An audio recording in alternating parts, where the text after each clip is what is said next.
whenever you go into have a great day, really, and you go to play and you're on the floor and you see the book and I just said like a whole lot of nothing. What's up, everyone, and welcome back to the Don't Blend In podcast. I'm your host, Tomas, and I'm here with my co-host, The Derrick in the building. Derrick. All right, today is Wednesday, April 1st. So, Dude. yeah, any pranks planned? Any? Nah. Well, What? I'm thinking I'm supposed to. I actually almost drove into your living room this morning. I was thinking about doing that, Oh, but I figured it'd be more fun to conserve my vehicle and the integrity of my vehicle. So okay. then later, when I have to go pick up my sister, I can drive her over. You can pick her up and not just like, you know. No, I could just like drive her over. Oh, April so that's your Fools, prank. You're gonna hit her with the haha! car. April Fools hospital visit. I love when pranks are like that. I love when pranks are just like you hurt someone and then you're like, but I'm just It was just a kidding. joke. That It's like doesn't, but like that doesn't unbreak their leg. You know what I mean? Like it no, doesn't. she's definitely gonna probably go flying into the river behind Yeah, me. it's bad, bro. It's bad business. You're fucking around, but I've actually seen stuff like that where it's like What? people will do something like objectively bad. I'm like, it's just a prank. It's like, no, Oh, that's okay, not a yeah. prank. They're like actually like fucked up now. Yeah, pranks. I don't know. Like I feel like I'm pretty lenient about pranks because comedy's comedy. But I feel like if you're heckling people, I feel like there's a level where I'm like chill. The way I see it is, I feel like if you, after you reveal the prank, the person who's been pranked didn't like don't fuck with it. It Yeah, wasn't a good prank. yeah. Like the person who is getting pranked has to be like, oh, that's kind of funny. Yeah, like you're the camera and they're like, "Oh, Uh, okay. Yeah. yeah, but Not like you just like ruined my week." it's like, bro, you fucking like my shirt's ruined. You threw Yeah. pineapple juice on my shirt, bro. Yeah, that's not cool. You stained my $400 shirt, bro.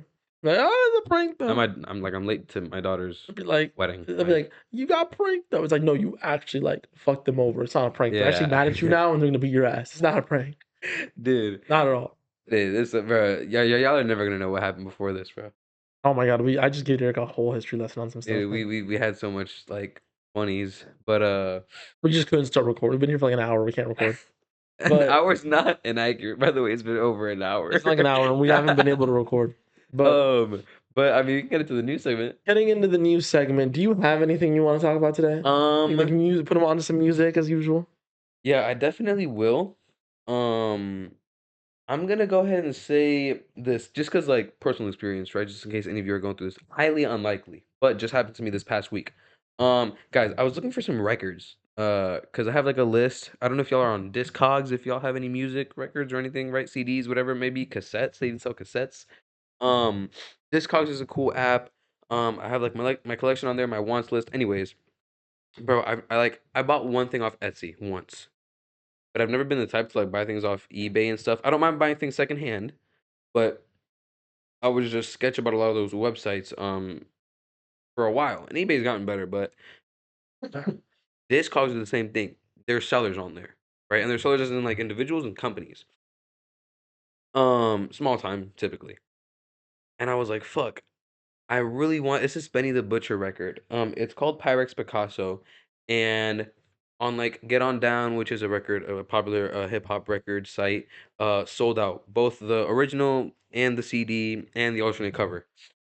On Discogs, I found the record. It was an alternate cover and the OB. It had the OB strip, which is basically like this is like peak collector's edition shit. And it was pretty much mint condition. And I bought it. I looked at the reviews and stuff like that, and I went for it. So, saying that to say, if there's something you want and it is secondhand and or on like a place that doesn't like you're not directly from the distributor, for example, you know what I mean? Do your research, but don't be like incredibly scared. Just be smart. Because I know, like for me, like why I say that is for me, I lost out on opportunity because I was like, oh, I'm just gonna rule this out altogether. You know what I mean? Yeah, I get that. Like people are scared to use like Craigslist and stuff like that. Yeah. So Well, like, Craigslist is kind of crazy, well, but yeah. Like you might get shanked. Like, but people get scared to use those kind of sites, and it's like I get it, but I just know so many people that have had positive experiences on Facebook yeah, they're alive Marketplace, for a stuff reason. like that. Yeah, It's a live ecosystem for a reason. So just one of our don't homeboys be too got his scared. console on One of those No, sides. you're lying. I'm not lying. No way. I'm not lying. Ooh. He's up in the photo. I'm not gonna say which one, but I one of think. our Okay. boys got his console. You could ask him. Okay. I just don't I want to didn't throw know him that. out there if you don't want him, but you I can didn't know ask that. him. I think I actually did tell me that, but I forgot. Yeah, But yeah, like don't miss an opportunity. So just be smart about it. But I say that to say, yeah, go buy stuff if you want to buy it. Especially with a lot of stuff, like a lot of the records that I like are super old, so I have no choice sometimes. fair enough. Yeah. Um. But moving on. Anything else? Any other? Yeah, I'm gonna just throw some music out there. I mean, I guess go listen to Benny the Butcher. Yeah. So Bully finally came out. I guess that's a news that we didn't That's a talk big about. news, yo, Um, bully. I listened through it.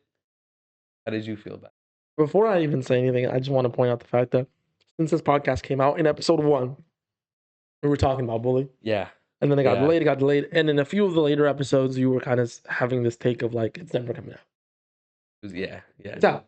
It's out, It's thankfully. out. How do you feel about that? How do you feel about it being out? Not even how do you feel I'm about the album. How do you excited. feel about it being out? Like I will say, Bully being out, I'm really excited about, but it being delayed and delayed and delayed, and then how Ye was moving for some of it, because like Ye is such a big inspiration, bro, to the both of us. It's like it like when I first listened to it, it didn't take away, but now that it's out, um, it did hurt the experience a little for me, just a little bit, because it's kind of like one of those things where like you went and jumped through like you jumped through 20 hoops to get to somewhere when you could have just like biked there, and you're Which like, I'm glad I'm here, but I'm like, bro, like that was so unnecessary. which part of Ye's movement made you feel like that? Was it the delaying of the album? Was it the whole like it came out with AI at first and then took the Just AI like yeah, out? like stuff like that, like all the Yeah, leaps that we had to take yeah. and running around a bunch of bullshit and worry about unnecessary stuff. Like the guy didn't use AI, and if he made that decision halfway through, you know what? Okay, yeah, I appreciate it. And if that's what it had to be for it to come out like this, that's what it had to be. But like to have to worry about AI, to have to worry about this being vaulted forever, to have to worry about Ye's antics and that getting in the way of stuff, and then all the stuff which I'm not gonna give too strong of an opinion, but then North was like on the front lines and releasing music, which is very cool. Don't get me wrong, but Mm, like that brought his own host of things to worry about and talk about that could affect Ye, and it was yeah, like to worry about all this stuff when I just wanted Ye to make some good music, and he did, thankfully. thankfully. It landed in my listening experience, which has never happened to me before, by the way. This is the first time it's ever happened. You know what I mean? Like I'm just here excited to listen to the music, and I just want Ye to do well. And again, the music is good, but I was like, it was just a little unnecessary. So Like I got there, and I'm happy I'm at the finish line, but I'm tired. I'm tired, okay, and I want a nap, and then after I can celebrate the victory. so for the first time ever, you think that this like the rollout affected it in a negative way? Yeah, yeah. Usually when a Which is rare, rollout, but yeah, to be fair, to give some grace to Ye. Um, It's also because it's Ye. Like, you expect things from Ye. Like, you know what I mean? Like if Tyler's gonna drop some, or Yeezy, or Drake or J. Cole or Kendrick is gonna drop something, and like it's not fleshed out and it's not calculated and it's not at least seamless, because a lot of these things are seamless because they're simple. This you had to worry about a bunch of shit. And not that you had to, but like, bro, like we like hip hop. So like we're up on the news and we know what's going on. It was like, yo, just drop the music. I don't know. I Like feel when it's done, just drop the music. Ye is just he's always been like this in the sense of maybe not the AI bullshit, maybe not the whole implications with North and all that being on the album. It's more of it's more of just the idea of waiting. You know, we've always Mhm. had to wait for Ye projects. Dude never drops anything on time. So I'm just so accustomed to it's not coming out on the day it's coming out. It's gonna come out whenever the fuck he decides to drop. Yeah. That it doesn't really affect me as much. What affected me a lot more was the AI. And when it came out, it was mostly AI, and it was like, Yeah. oh, this Yeah. It's like all fucking the shit in stinks. between, man. Yeah. It's like, So I was not excited for the album because I thought it was gonna be most AI. And then a few days before it dropped, we got the announcement that there was no AI on the album. mhm. And I was like, oh, I'm excited again. And then I gave it a listen, and I've seen people online saying certain things that I'm just like, I don't think we heard the same album. What do you mean? I've heard people say this is the best Kanye album ever. I'm I've heard not. people say it's like an 8 out of 10, 9 out of I yeah. think it was an 8 out of 10. I think it was a very good album. Mhm. But I've heard people say it's like, oh, this is better than Graduation. It's better than My Beautiful Dark Twisted Fantasy. It's better than. I'm like, Insane. listen, That's I get, insane. I get that the last few albums he dropped were bad. So now that he's dropped the good album again, it's like, Mhm. oh, he's up, he's up. I get that. But damn well, this is not better than No, Graduation. not No, even damn well, this close. is Not not even better. And close. again, I feel like I'm fighting ghosts because I feel like most people don't think like this. Yeah. But I've just seen a worrying amount, which is like 5 or 6 people. But 5 or 6 Yeah, I people is a agree. worrying amount Yeah, it for. is. It Again, we're is. comparing it to like some of the greatest pop albums of all time. Yeah. It's funny because I feel the exact opposite, right? And again, this is off of one listen, guys. And like I've went and listened to some other songs specifically, but listening to the album all the way through again, I'm gonna do it. But like Ye's production is always gonna be, amazing. And I adore the route he took with this one. But him as a musician, right? Like his writing and like his flow, his tone, like he did sound a little bit monotone on this one, and that's fine. And I'm not gonna get too deep into the review, but I sat and I was like, bro, okay, the production is amazing, and I love that he's there, but I feel like he progressed slightly from Vultures, but from where he was right before Vultures, I feel like it's still a general decline. You know what I mean? Like it's better than V2, it's better than V1, Is it better than Donda? but it's still a decline from Donda, and I didn't even like Donda that much. You think it's worse than Donda? I think I gotta go listen to it again. I think the highs on here are higher. Like there's more consistent highs than Donda. But I feel like as a whole, the artistry of it, like the people, and I mean this was just him with a few features. The features on Donda were obviously better. You know what Yeah. I mean? The scope of Donda was better. I think Ye Um, rapping on Donda was better as a whole.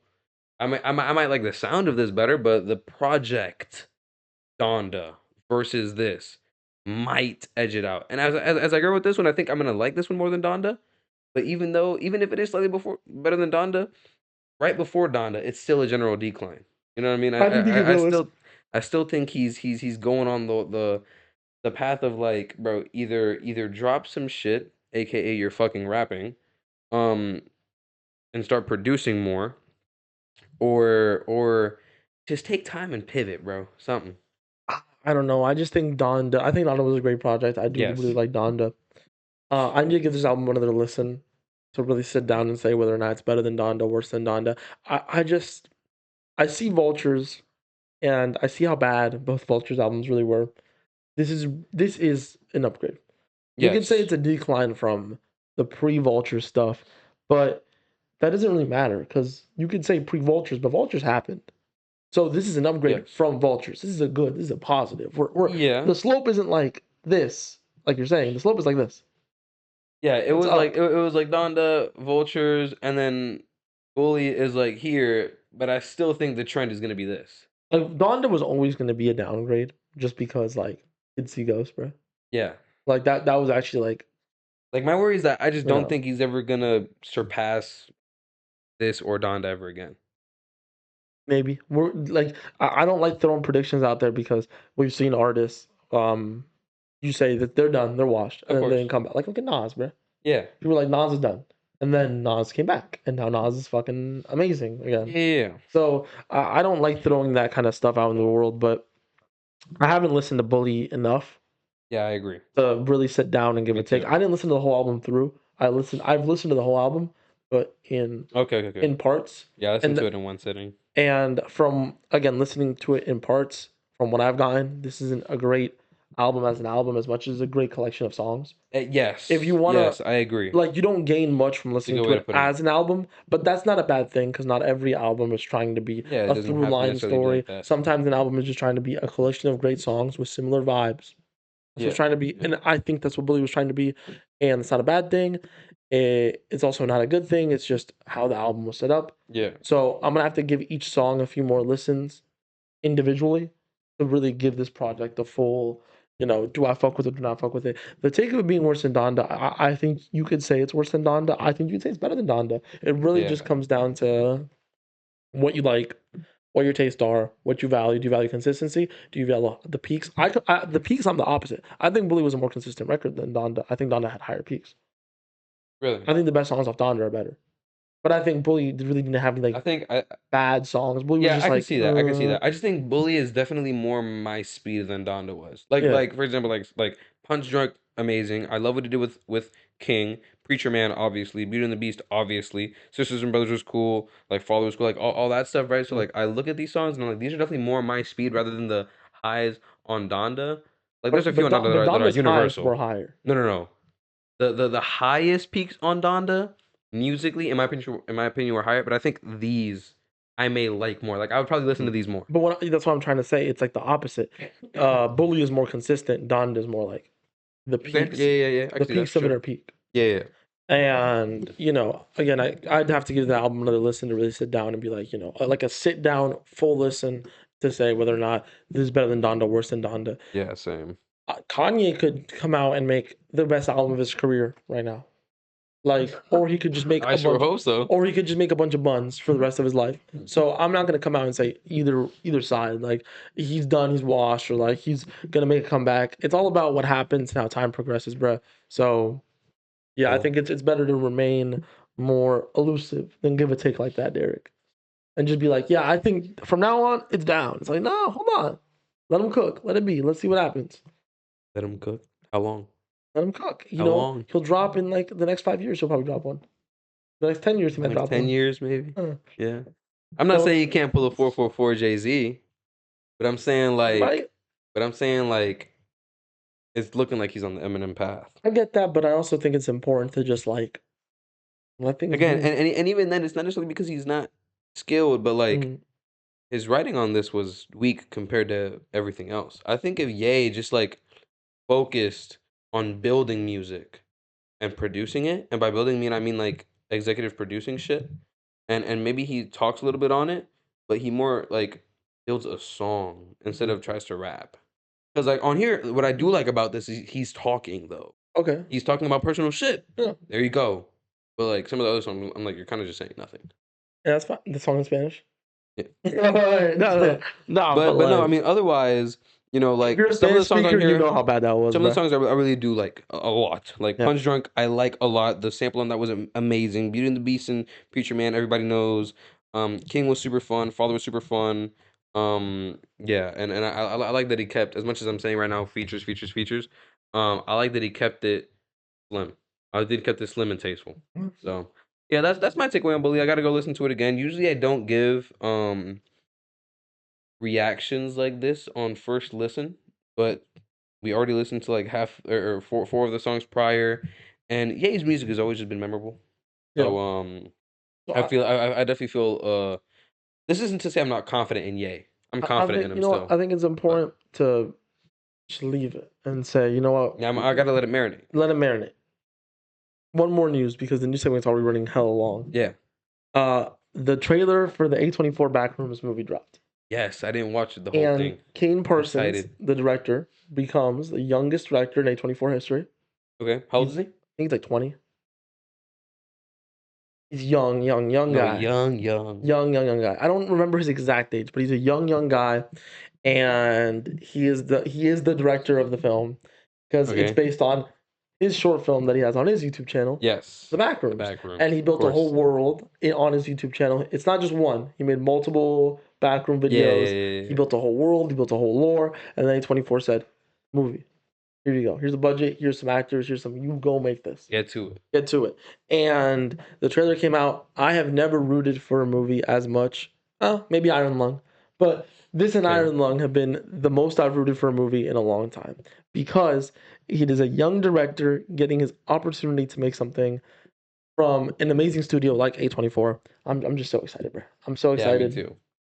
And have you seen like the story implications? No, Okay, so I didn't watch the trailer at all. what I've heard is that there is like a store owner and he realizes that in his store there's like a little gap in the wall, kind of like Yes. Gumball. Do you remember Gumball, Yeah, where they yeah, had the yeah. fold in the kind of like that? Gumball was the original backrooms, by the way. Gumball had Yeah, its yeah, own yeah, yeah, backrooms, yeah. but there's like a fold, and he like goes in there, and then his therapist has to go find him Oh because wow. he goes missing.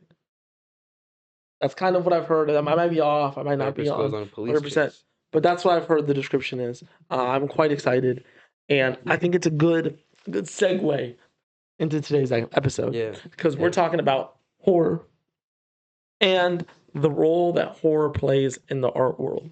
I think just start off, horror does so much, right? Because it is an underappreciated genre, especially in Facts. film. In film, it is very much an underappreciated genre. You don't see horror movies getting awarded as much, and a lot of them get treated as like, oh, I don't watch horror movies. That's like low quality, like easy to make bullshit, right? Or people would just be scared. Or I'm just too scared, right? So I feel like I see people avoiding the only genre that I see people avoiding more than horror for dumb reasons is romance. Romance and horror, hand in hand. They both get avoided for dumb reasons. Really? I hear people like, I just don't like romance. It's like some Oh, okay, okay, okay. feminine Fair, shit, fair, and I'm fair, fair, like, fair. bro, come on, it's like actually good. Yeah. But I hear the two genres get disrespected a lot, and horror just plays such an important role in all art. Most major art forms have a horror subgenre. Hmm. All of them. Yeah, All for of them. sure. There's horror video games, there's horror movies, there's horror music even. Yeah. There's paintings that you can classify as horror. A lot of classical paintings are horror. They have like little skeleton guys, they have like spooky, so it plays such an important aspect in things and it just gets disrespected. So we want to talk about it, we want to spotlight it. We're gonna talk about a lot of different things when it comes to horror today. So yeah. Do you wanna start off or do you want me to start off? I kind of wanted you to start off. I Okay. want to see where your head was at. So I'm gonna very much start off with something that leans more towards what I do and what I enjoy. Which, for those of you that don't know, I want to be a filmmaker. I'm currently working on a short film. Oh, I'm currently working on a short film. oh, Um, exciting. exciting stuff, and it is actually in the horror genre. Yeah, Funny enough, by the way, Derrick came up with the idea for this episode, but I'm the one working on a horror short film. Don't yeah, worry about it, son. Don't worry yeah, about it. But uh, yeah, I want to talk about how some horror IPs hmm. are just like beautiful dens of creative writing, right? Okay. And I want to just use the back rooms because the movie's coming out, and SCP because it's just so Yes. big, as just examples of these two IPs. And yes, they are IPs. They are massive. Like you go on YouTube and you look up SCP, millions of videos, millions of views on all of them. Yeah. The Backrooms is getting its own fucking movie. Massive stuff, y'all. And neither of them are copyrighted, neither of them are like trademarked. You can make your own backrooms content, you can make your own SCP content. That's how Kane Parsons got his start, by making backrooms content. Kane Parsons did not create the backrooms. He just said, I'm interested in this, so I'm gonna start making short films about this. Interesting. Okay. And yeah, he did not create the backrooms. Backrooms existed long before him. Okay. And same thing with SCP. SCP existed for a long time. We've gotten some amazing, amazing quality short films, especially the one about 096. Go watch that one. That one's awesome. And they're all based in this universe. It's an existing IP, so you work with existing fan bases and stuff that can come watch your stuff, and Mm. you get to go out with your own stories. And what's so beautiful about it is it helps get a spotlight on smaller creators because usually when you make an original concept, it's not going to get that many views Right. because you're unknown, it's original, people aren't looking for it. Meanwhile, when you make a video or a short film, or hell, even an art piece, anything related to something like SCP or Backrooms, people are already looking for SCP and Backrooms online. They'll find it and you'll get your break easier. On top of that, it adds this lore to this world. That Yes. then everyone else could go and open the SCP forum and they'll see your story, and then your story will shape the way they think about the SCP universe. Yeah. I think it's really interesting and it's really cool. And the two biggest forebearers of this right now are horror universes. Like I said, SCP and Backrooms. So again, horror is just such a great den for creative writing. It's such a great place to start off because um, writing a horror story is a little bit easier than writing like a thought provoking drama or that kind of stuff because the emotions are a lot easier to get out of someone. Scaring someone is easier than making them think. Right. But it doesn't mean that it's lazier or worse. Yeah. It just means it's easier. So it lets you practice, lets you improve your skills doing something that's easier while still making something that's truly great. Yeah. So I really love the horror genre. And I want to get more into like examples later of just like horror projects and horror stuff that I personally really enjoy. But I love the horror genre. I love what it does, and I love the opportunity it gives to small creators. I'll pass it over to you. I feel like I talked a lot there. No, no, that was good. That was actually like that was fire. I mean, I don't even know. But I'd have to really add on to that. I feel like My bad, yo. yeah, no, no. I mean, I definitely agree with, Just got into it. dude. I mean, I agree with everything you said. First off, right? Of course. And that's kind of like, I guess I'll go into how it came about. I was already thinking about historical shit, right? And I was thinking kind of backward, with art. And guys, for context, like usually we come up with like ideas and like curate them together. But Tomas is like historically like way better than me at just like plopping something down and being like, let's work on it. Like he That usually sounds brings so it nasty. Why do you use that like word? Flop? like he'll come to me with something and be like, Yeah. yo, and then we'll start tweaking and getting ideas. I'm just And flopping. I, Floppiest shit ever. I was thinking about Damn. historical shit backwards, and then I was like, I shot an idea, and I was like, fuck, we did something like this already. So then I was on my phone and I seen something about Jack the Ripper, and I was like, wait, like the animation wasn't anything insane, but it was like you know when you're like either nah it don't even be when you're eating food, but you be on YouTube late at night and you're like, yo, it'll be like that time my Uber driver almost drove me to like a cemetery to kill me, like bullshit like that, and it's like little like stick figure animations But and shit like Derek, that. isn't that exactly what I'm talking No, that's about? what I'm saying. That's It's what I'm literally saying. giving these people Yeah, opportunities. it Yeah, was just Jack the like that. Ripper. It was just like that. So like the animation wasn't anything insane, but it looked like Mhm. good enough and creepy enough to where I was like, oh, I started thinking about those videos that I'm watching. I was like, yo, we could definitely talk about this. So I came up with that, and I more so wanted to talk about like because I I, I didn't even get into horror films until later. You know what I mean? Like Yeah. yeah, Oh, for a long time as a kid, bro, like I was scared too God. scared. Uh, I was scared. I was like, oh, like bro, I remember my family like they would go watch all of them. They'd be like, oh, you want to come? Fuck no. and that's a universal experience I've heard as of recent. Everyone I know is like, I was too scared when I was a kid watching horror No, I movies. was way too Now I scared. love them. Us came out? No. I remember Oh, when that dude. came out. So it was a really fairly recently that I got into them, and I didn't know too much. So I approached this as in like there are some things that I'm going to talk about, right? Sorry, but also some things I want to pick Tomas's brain on. But that's exactly why, is because I wanted to like talk about not only the experience of like the person, Mhm. right? Like everybody who enjoys horror movies, they know why they enjoy them. Yeah. But like nobody really thinks too much about how do you write something like Like this? You horror know what I mean? based. Like, yeah, yeah, exactly. Like it's not just like let me think of the ugliest human I can and then make their skin pale and then make them scary. You know what I mean? Like, Yeah. sure, that maybe comes up in the process, but that's not just like how everything starts off. You know what I mean? Like And that's not how you get a conjuring. That's not how yeah, you get something like that. when you look at like the best horror films, the best horror anything, right? It's all about building a universe, right? Yes.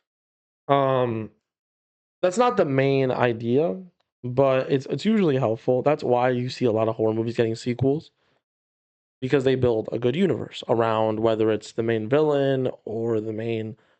I don't want to call it a power system, but the main, that kind of stuff. Like Yeah, yeah, yeah. whatever the fantasy element of a horror movie is, because horror movies are usually either going to have a fantasy element or they're going to have a really compelling, realistic character. There's Yes. something about it is going to draw you in, and it's usually going to be one singular character or one singular aspect of it, and that's how you build IPs usually.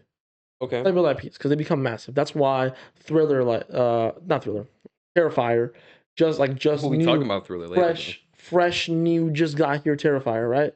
And they already have a haunted house at fucking Universal Yeah, yeah, yeah. because it's such a big IP now because Art the Clown is just Art the Clown. People love Yeah. him. For Jason good reason. Voorhees, Freddy Krueger, Oh, what where? Jason Voorhees. Oh, I drew him up there. Freddy Krueger, Chucky, like even the Leprechaun films. Shout out to Leprechaun films. Go watch them. They're Yeah, I've fucking never great. watched any of those, They're but I've heard fucking of them, great. bro. There's one where he comes out of someone's penis.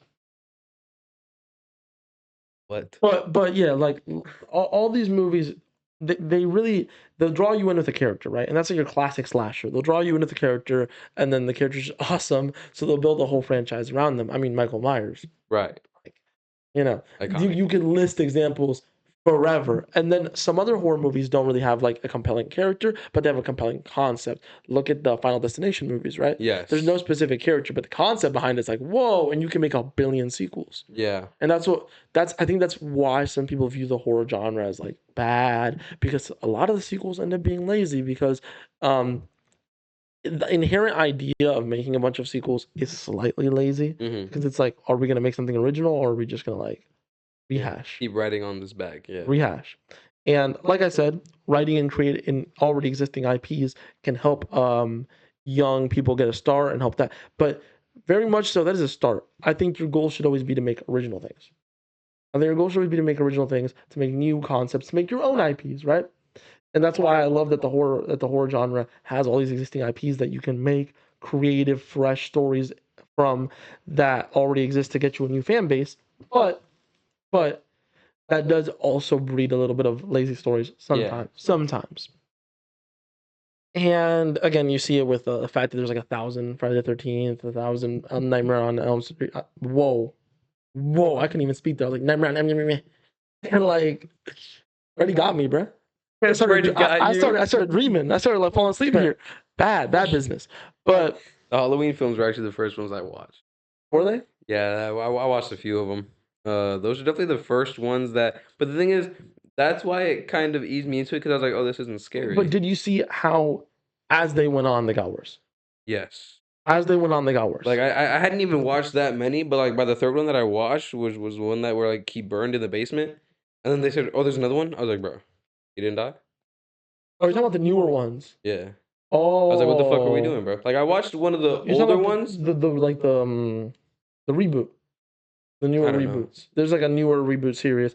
Oh, the two Because the last thousands, one that I watched was a couple years ago for sure. the 2000s were cripplingly obsessed with rebooting like 90s and 80s horror Hmm. franchises. Like, um, again, Nightmare on like I just said, Nightmare on Elm Street. Nightmare on Mimi. Nightmare on Elm Street had a bunch of movies where eventually these they teamed up. The fucking Dream Warriors teamed up and took down Freddy Krueger, and then they reset Yeah, the whole timeline in the 2000s. bro.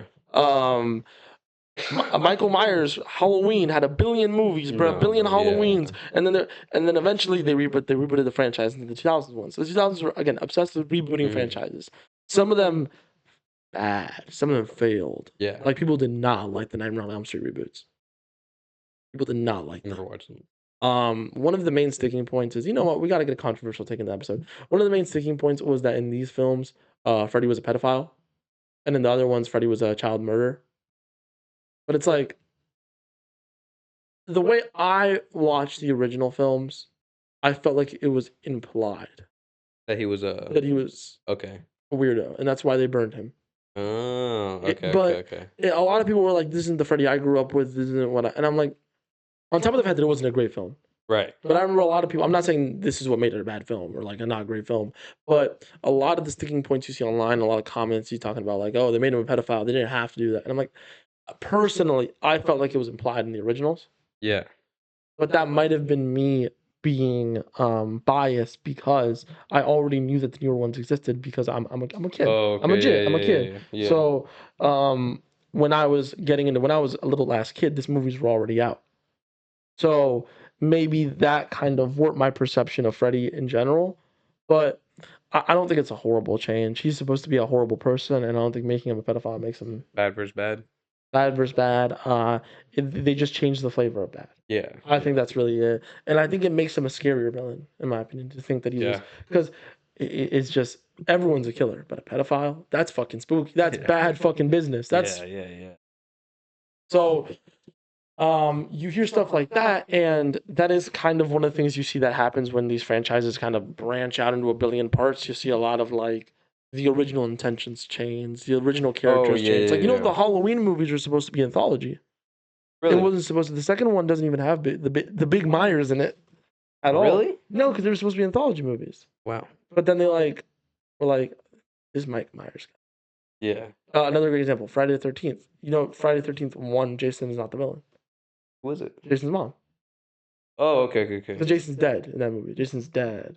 Oh, And then they reveal in the second movie, and then he becomes the main villain. And he interesting. doesn't get his hockey masks until like the fourth one. or the third one. Yeah, I'm blanking. I only watched part of one movie. It's been years. It's been years since I've seen them. But like I watched these when I was a kid. I grew up on these movies. As fucked up as it is to say, I grew up on these movies. I And mean, they're then good movies. and they're good movies, but Yeah. like I don't know. I should not have been watching them when I was a Yeah, kid. But probably not. I grew up on them, and I haven't rewatched them in a while. So some of the stuff I say might be like, no, that actually happened in this movie. I'm like, yeah, I apologize. But yeah, he doesn't even get his hockey mask in the first one. He's not even in the like. News to me. He's not even the villain of the first one. Yeah. He's in like a scene, but he's not the villain. Okay. And you see the concept evolve and change, and that's again that's a good thing. You get like new writers Yes, that come in, yes, and the new yes. writers say, "I want to do this to the character," and then they do something that becomes iconic. Mhm. You know, like someone came in and said, "We're gonna make Jason the villain," and now Jason's the villain of Friday the 13th. Yeah. He is the face of it. We're gonna give him a hockey mask instead of a fucking potato sack. Yeah. That's it now. He wears the hockey mask. He's a hockey mask guy, and sometimes it's great, sometimes it's a miss. And I say all this to say, it's good that we give people the opportunity. Yeah. It's good that we give people the opportunity. I feel like I meandered a lot. I feel like I hated a lot there, but I was trying to get to a positive point. I'm thinking about it now, like I hated a lot, and I'm trying to get to a positive point here. My bad, y'all. Too much hate. But Is there such a thing? No, I'm trying. but what I was really trying to say with all that was just you get to a point where you get a lot of bad movies and it gets backlash, and then it's like, oh, we don't want to give opportunity. Mhm. We should give the opportunity because a lot of people have given their input in already existing IPs and they've done iconic things. Yeah. We've had stinkers Naturally. naturally, but and a lot of stinkers. But I think it's worth the stinkers to really get the natural evolution of the character. Yeah. Yeah. I think it's so worth it. Yeah. I definitely agree. I didn't grow up watching really any of these movies. I just watched a couple of the Michael Myers ones. And I watched part of the one Jason one where he's like chasing this chick around the city, gets his mask torn off. But anyways, Like around the city. yeah. I know which one. The one that chases her onto the boat too. Think so? There's the boat scene. Yeah. Yeah. I don't know. That's like one of my It's been favorite so long. examples ever of like Jason teleporting. Where it's like the Oh, Jason yeah, teleporting debate. he's in the water. In that movie, he teleports, and they're like, he teleports.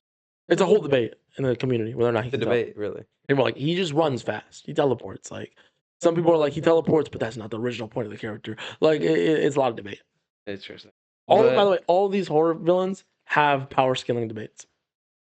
oh yeah. Because some people are like, in this movie he's this strong, in this movie he's that strong. It's not consistent because they're not consistent with the strength sometimes. Mhm. So it makes really fun debates. Anyways, my bad for interrupting. But yeah, I didn't watch a lot of these, but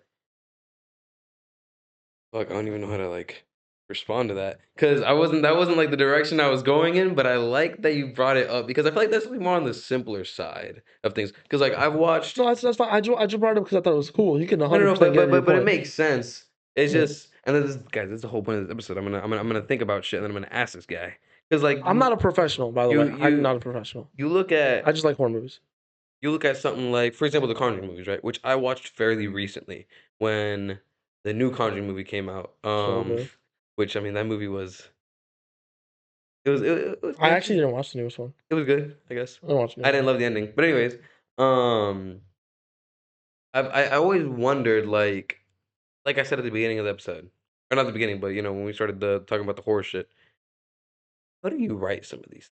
Because like Oh man, getting to the big question. my favorite part of because you know like horror in other areas which we're gonna get to that's probably gonna be where I'm actually talking more Yeah. instead of asking so many questions. But my favorite thing, for example, about a thing like about a movie like Hereditary, is the intricacies in how they managed the religion, the religious aspects. So, like then there's another one called Long Legs, which isn't nearly as good as Hereditary. And it's really just like an okay movie, but it also carries some of those symbolisms and there's ways that they allude to it, right? Even in the first scene, which actually is what got me excited to watch that movie. You know they're parodying Long Legs in Scary Movie. I heard. Yeah, I gotta watch It's Scary in the Movie. trailer. It's in the trailer. Yeah, They I have the gotta scene watch where Scary it's like Movie. the upshot of like the guy, like the freaky guy from Mhm. Long Legs. It's like the upshot of him, and it's just his face. Like you know what I'm talking about, right? You know what shot I'm talking about? Disgusting. I haven't seen it now. You've seen Long Legs. I've seen Long Legs, but I don't know what you're You talking know what about. shot I'm talking. It's like the shot where he's in the oh my god, what do you call that? He's like in the not the holding cell, the interrogation cell, whatever you Yes. call it. And it's like the shot of him up.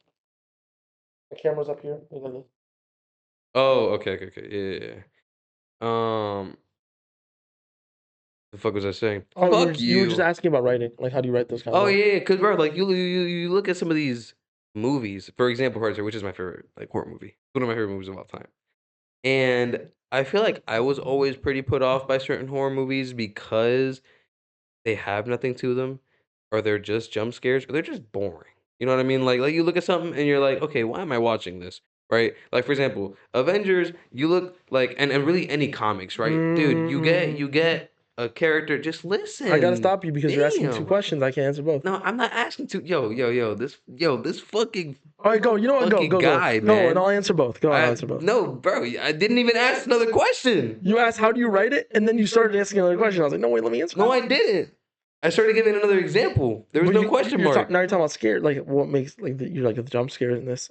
I'm like, okay, I was gonna explain something. explain it. But I think that's two questions. You look at you what where's the other question marks? Explain it. I'll explain it. I'll let you know. Bro, I'll okay. point it out. If you look at a comic, you're there for heroes. You get a person, you get a universe, you get fucking a villain. You have a conflict. You have a conflict. With a lot of horror movies, you just get this monster, Mm. and these people just gotta survive, which is a problem for a lot of horror movies. So then I ask you, how do these? Because again, the only good horror movies that I've seen give a certain factor to it. They have a certain lore that actually makes this have stakes. Mm. You know what I mean? Like whether it be say Godzilla, bro, the whole world's gonna die. All of Japan's gonna get fucked. Now, if you think that's boring, then okay, whatever. But with Hereditary, not only was it just a great movie, right? And of course, all this is subjective. You have to be interested in these things. Mm. But bro, the ritual, the people that you see along the way, the issues with the girl, the issues with the family coming from the goddamn grandma. It's like now, this is a very dramatic example because it's probably one of the best of all time, at least that Yeah. I've seen, right? Um, but how do you go about making purpose in a horror movie? Because again, if you just give me a monster and you're like you're supposed to be scared of this person and you have to escape them or Yeah. this creature and you have to escape them, there's nothing to it. Whereas if you make purpose, right?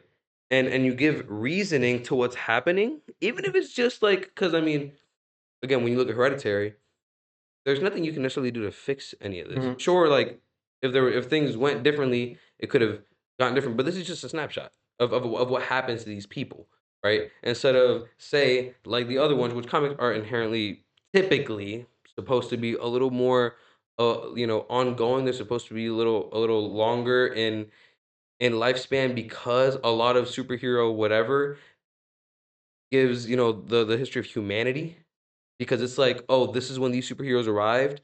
Now, what are they going to do for the rest of humanity to keep them safe? And if they want to keep going, like Superman is protected from how many threats, right? Hereditary is just supposed to be this is what happened with his family, and that's what it is, right? But a lot of horror movies get purpose done incorrectly, like you were saying earlier, bro. After how many like Halloween movies Again, I did we get feel burnt out? I still feel like there's multiple questions because are you asking How do you create how do purpose? you write a whole that could mean so many things. Purpose in what in, in sense? in terms of like writing, how do you write a good movie that a good horror movie that creates purpose? Because again, I don't know much, so like all I You see know what people confused trying me? to do You know what is confused me you make there? a monster and you have to run away. When you started talking about jump scares and stuff, it did confuse me a little bit, and I thought you were about to ask, how do you write a horror movie and how do you make it scary? I'm like, there's two different Oh questions. I no want no to no answer no both, no no no. No. but I'll answer the Just like purpose like thing. what factors typically How, are typically like apparent in a good horror movie? how do you Like make how do they purpose? think? Yeah. That's a great question, yo. So purpose, do you mean like I'm gonna try and break it down. By purpose, do you mean stakes? Like how do you get the audience to like be in it? If that's what it takes to make a good horror movie, then sure. Or to There's write a good so horror many movie. things that go into writing a good horror movie, but I'm trying to get what you mean by purpose, because is purpose is just why are you making the movie? Sure. Why are you making the movie? What do you get out of making this? Not like money wise, not kind of like what do you get out Yeah, of yeah, yeah. artistic? What artistically do you get from making this? Are you just speaking on a struggle that you experience? Are you speaking on a systematic world issue? I mean, you can look at So the. that's typically where it starts. That's where all movies start. That's where Well, all yeah, writing of starts. course. All writing starts with just like, what are you trying to make? Why are you trying to make it? A great example in the horror genre is Jordan Peele. All the Jordan Peele Right. movies speak on problems. in our world. Okay, so Very obviously. when they yeah, that's true. When they That's what get great. when they get to say I'm going to talk about anxiety or whatever, then what factors are typically held at the top, which is why I brought up comics because if you look at a comic, right, there's other factors that are held at the top of in terms of significance that Yeah. they're looking to hit on, right? When you look at a horror film, if I land, okay, I want to talk about anxiety or politicians or just a monster that A came up with that has a complex personality, whatever it may be, or dystopian reality, then what factors are put at the top or focused on to then create this movie and to make it quality, of course, you know.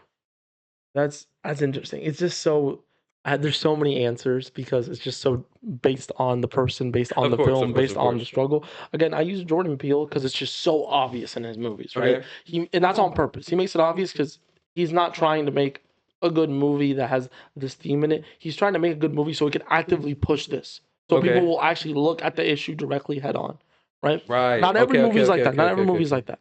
Yeah. See, But exactly. That's what I want. Like, you know. okay, it's such a case by case thing, so I can't answer for No, everyone. of This course, is of what course. makes I just want to get what you think. so getting to the example that I'm bringing up, Jordan Peele. In his movies, the way he does it is by putting it in your face. He's usually speaking on, let's just say, he's speaking on cultural appropriation in Okay. Get Out, right? How does he do that? How does he do that? He makes it so they literally steal the bodies of the black people. They're Yeah. literally trying to steal. They're not just trying to steal the culture at this point. They're trying to steal actively the body, Yeah. The being. the being. He makes it very obvious, and the reason why he makes it very obvious is because he wants you to actually sit there. He doesn't want you to think about what he was trying to say. He wants you to know what he was trying to say, and he wants you to think about that. Yeah. Not about what is he trying to say. It's what he said. This. What does it mean, and how do we apply this to real life? Okay. That is what Jordan Peele does, and that's why he does it, right? Other films make it a lot less obvious. They try and kind of finagle their way. Like they want you to think about what they were trying to say, right? And that's why purpose is 100% based on purpose is going to be the same for everyone in the sense of every great piece of art has purpose. It's just conveying it that really makes it different. So some people are subtle, some people are bash you over the head with it, and it's all about why. It's all about why they're trying to get it across and how they're trying to get it across. That's why I think it's a very very nuanced question. Yeah. And I don't want to answer for me personally because my short film isn't out. When my short film comes out, Right. we'll talk a little bit more on that, and I'll be like, okay, this is why I did it like this specifically. But like whenever you're looking for, or not necessarily maybe looking for a movie to watch, or like just when you've watched a movie, what is it that you take away, like the most? So usually I take away from a great film. You mean right? Yes. So a great Like film, say a you good horror usually film. this doesn't sound so dumb and obvious, but usually what you take away from a great film is exactly what the creator wants you to take away. Right. If they want you to take away the themes and like Jordan Peele, the themes about racism, you take that away. Okay. If they wanted you to take away a feeling, like a lot of horror movies want to do, you take away that feeling. That's why a great horror movie will keep you up at night sometimes. A great horror movie will keep you up at night. They're thinking about the world and being like, this movie's so fucked up, yet our real world is just as fucked up. Or it'll keep you up at night because it's like, scary ass monster, yo. Yeah. See Scary ass that's what I wanted monster, to yo. touch on because Scary ass vibes. Hereditary's the latter, by the way. like you really It's very much like it keeps you up at night because you're like, that movie was spooky. that's it was spooky. Yeah. It's not like this movie applies to our real world. The movie applies to our real world. Oh, okay, okay, But okay. the part that keeps you up isn't that applying to the real world part as much as it's the atmosphere, it's the scares, it's that kind of like it gives you an unsettling feeling. Yeah. And you keep that unsettling feeling for a while. And that's why I was so like curious and am so curious about it because I feel like say right you look at a different genre, say historical, right, or just drama, right, even though that captures a pretty wide range of movies, um, or a romance. It's like as dramatic as these can be, as radical as these can be. Fear is one of the most intense emotions that the human can Yeah. perceive, and that's just how It's we survival. operate.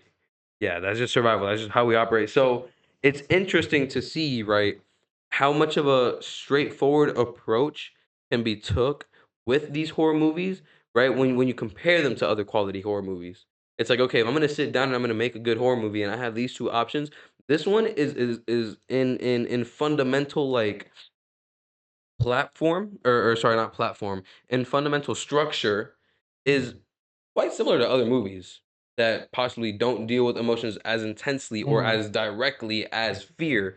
But the latter, when you look at how scary this is, one, that takes some like understanding of what's scary, of course, but also building, like you said, that atmosphere, which is something that I was thinking about. You know what I mean? Because which is kind of interesting that I wasn't thinking about it when it comes to movies because that is very significant when it comes to Atmosphere is nearly everything else that I'm no, going to be but talking in about today. horror, atmosphere is like the key. Yeah. Like that's Okay. how you atmosphere is what separates cheap jump scares from like truly unsettling things. That Okay. obviously there's certain, not to glorify this because this is not, I don't love it, but it has a place and it's always existed. It's always gonna exist. Shock factor, right? Mhm. Like I'm not, again, shock factor is not always bad writing. I know we'd like to conflate the two and be like jump scare bad, Yeah. like grotesque scene bad. There was no reason to add it. Okay. Sometimes there is reason to add it. Sometimes it's not bad. Like we still talk about it. We could say all that we want that Tusk was a bad movie, but we still talk about Tusk. Yeah. As a friend Yeah. group, we still Raymond's still scared of it to Yeah, this that day. shit's never gonna yeah, So bro. there is a place for your jump scares and your shock factor, but overall, if you really want to make a great movie that people will sit down and no one will hate on it, it's either the message they take away or you got to build a crazy atmosphere Okay. or you got to do something unique. I think Hereditary does a lot of things, a lot of things. It does. One of the first is atmosphere.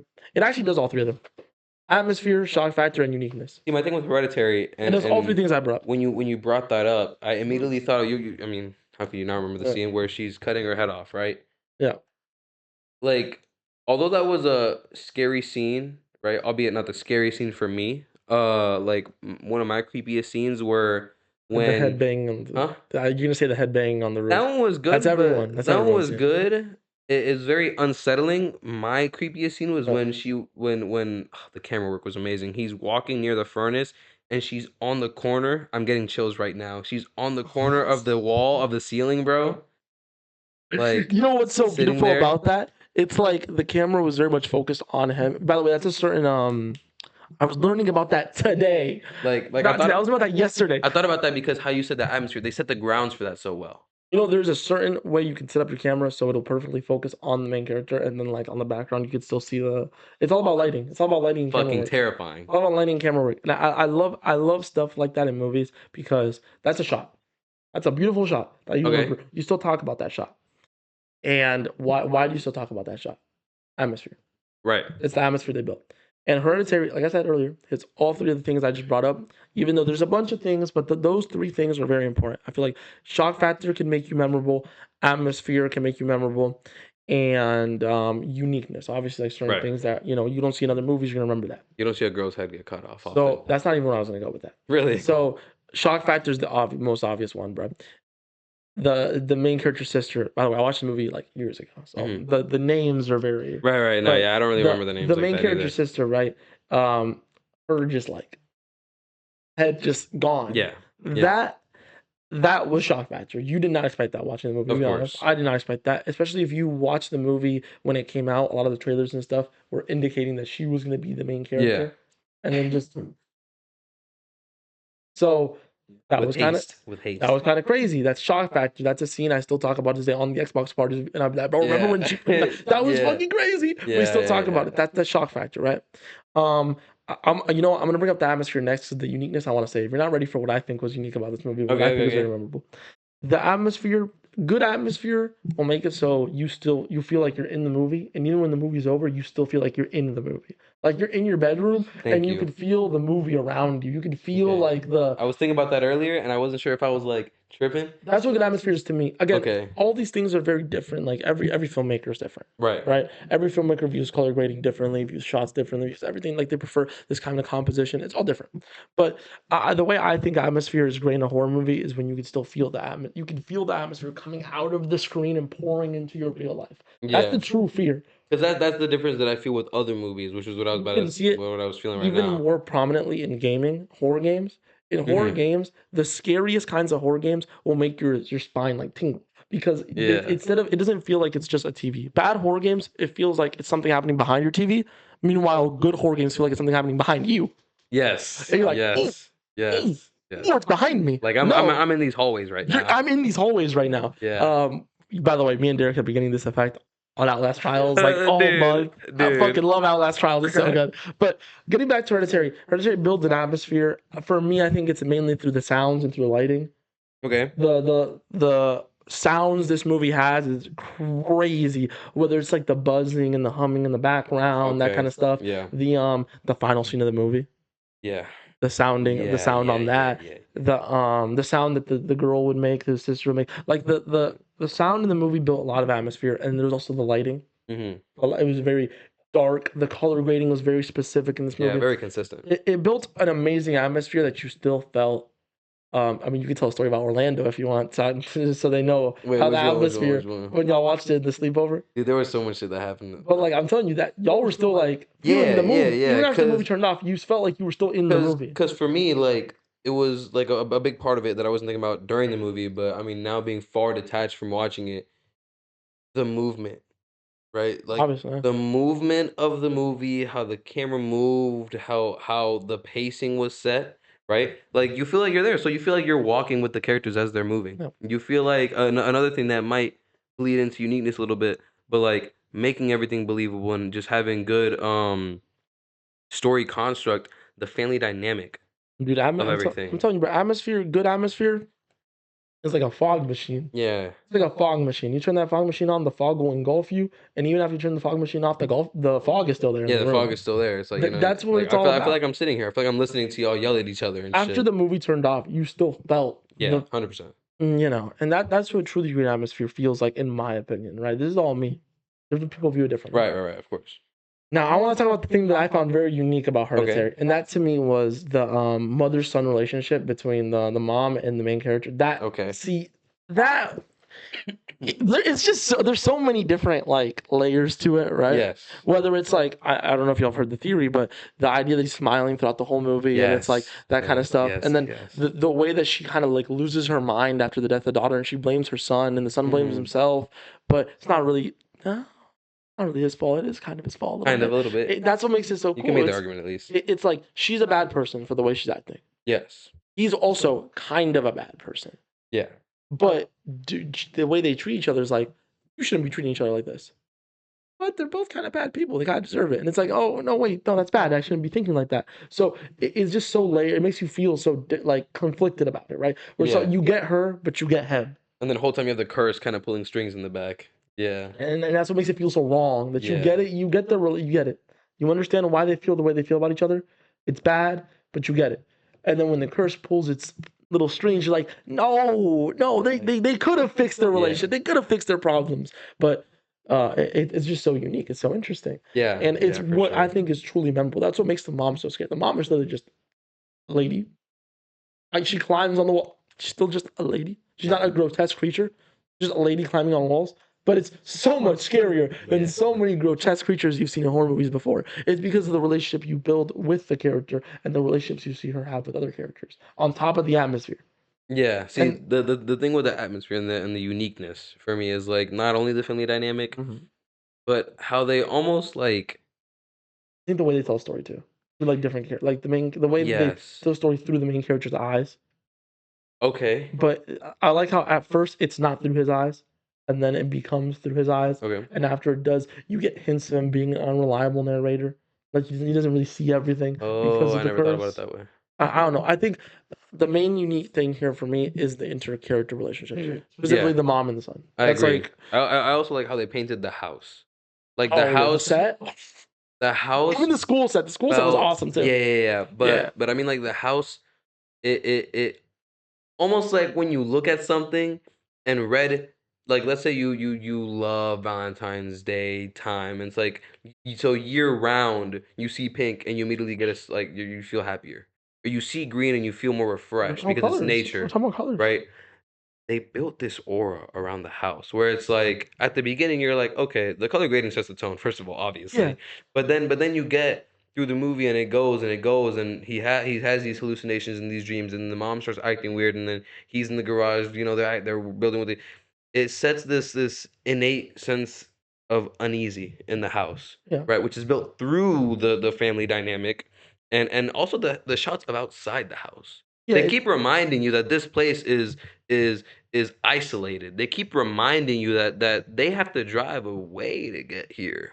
They're but surrounded by nature. They're alone. the best way I can explain it is color and shots tell a story. Yes. It's visual. Cinema is a visual art form, and different shot compositions. You know what shot composition? No. Shot composition is basically just how you angle your shot. That's like Okay. a really dumb, rough version of explaining it. Yeah. But there's like the rule of thirds. There's like the golden ratio. Okay, okay. There's like Yeah. a shot within a shot. You know Yes. what I mean? That kind of stuff. And it tells you a lot about what you're looking at. Like it Okay. tells you about maybe the character in the scene. It tells you about the landscape you're looking at. It tells you about the story. Right. And in a very like trick kind of way, like it's tricking your brain. Like you're not Mhm. actually you're seeing it, but it's not telling you anything with its voice. It's telling you with what Right. you're Very turning in front of intentional. you, right? And this movie does that very well, obviously. It does. And the colors It always does. add to the shot. The colors are very important. I think color has a lot of meaning. If I just want to throw this out there because I love this movie. If you really want to learn how to study color, bro, watch the Grand Budapest Hotel. Okay. Grand Budapest is Amazing. Top tier. like colors wise, it's Wes Anderson. Like Okay. it's gross. Yeah. But Grand Budapest Hotel is like amazing with that kind of stuff. Dune also tells its story through colors and through shots a lot. Interesting. You really got It's okay. funny. You look at Dune and you're just like sand. I haven't watched them, but like Well, yeah. Dune does Like tell I feel like you looking at the trailers, you wouldn't expect that too much. you get a lot of the story through shots. Dune. Interesting. Dune is very much like a not a quiet film, not a quiet film, but there's less dialogue than you would expect for the first two movies being based off like a big ass book. Like the first Dune book is Right. like Right. Yeah, that makes sense. big, and you think, oh, it's based off books with a lot of dialogue. It's a lot Yeah. of shots, a lot of like calm, even the exciting moments. You get the story through Okay. the visuals. And Hereditary doesn't tell its story through visuals as much as it builds its world through visuals. It uses the Okay. shots to Yeah. build the world, to build the atmosphere again, which atmosphere is the most important thing to actually make a real horror movie scary. Yeah. Hmm. You can have jump scares, but the peak is when you get the jump scares within the atmosphere. You get the scary atmosphere, so you're already Yes. in it, you're engulfed by the atmosphere, and then the jump scare scares you.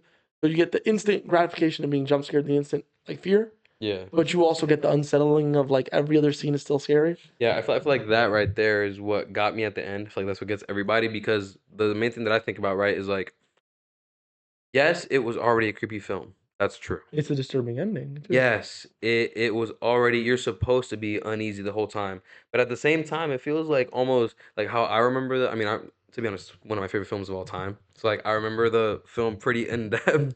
Yeah. Uh, but like, let's say I weren't to have remembered it so well, it almost feels like a slow mo collage of all these videos and interactions with the people, and then the occasional shot of the house or shot of this item or shot of the dead grandmother, right? Or shot of just some miscellaneous odd thing that sets tone. And then by the end of it, you Mm. realize, oh my God, all these people were terrible. Oh my God, all these, like, the But thing there that was fucked me up. and there was no one said that. No one told you it Exactly, was the exactly. Like, visuals were quiet, telling you. quiet. The visuals were telling you. Yeah. Like that's definitely how I feel remembering the movie. And then on top of that, post the movie when I start figuring certain things out, Thanks. like the shot, like the shot, dude, the shot when the little girl gets decapitated. The I didn't realize there was a man by the rock.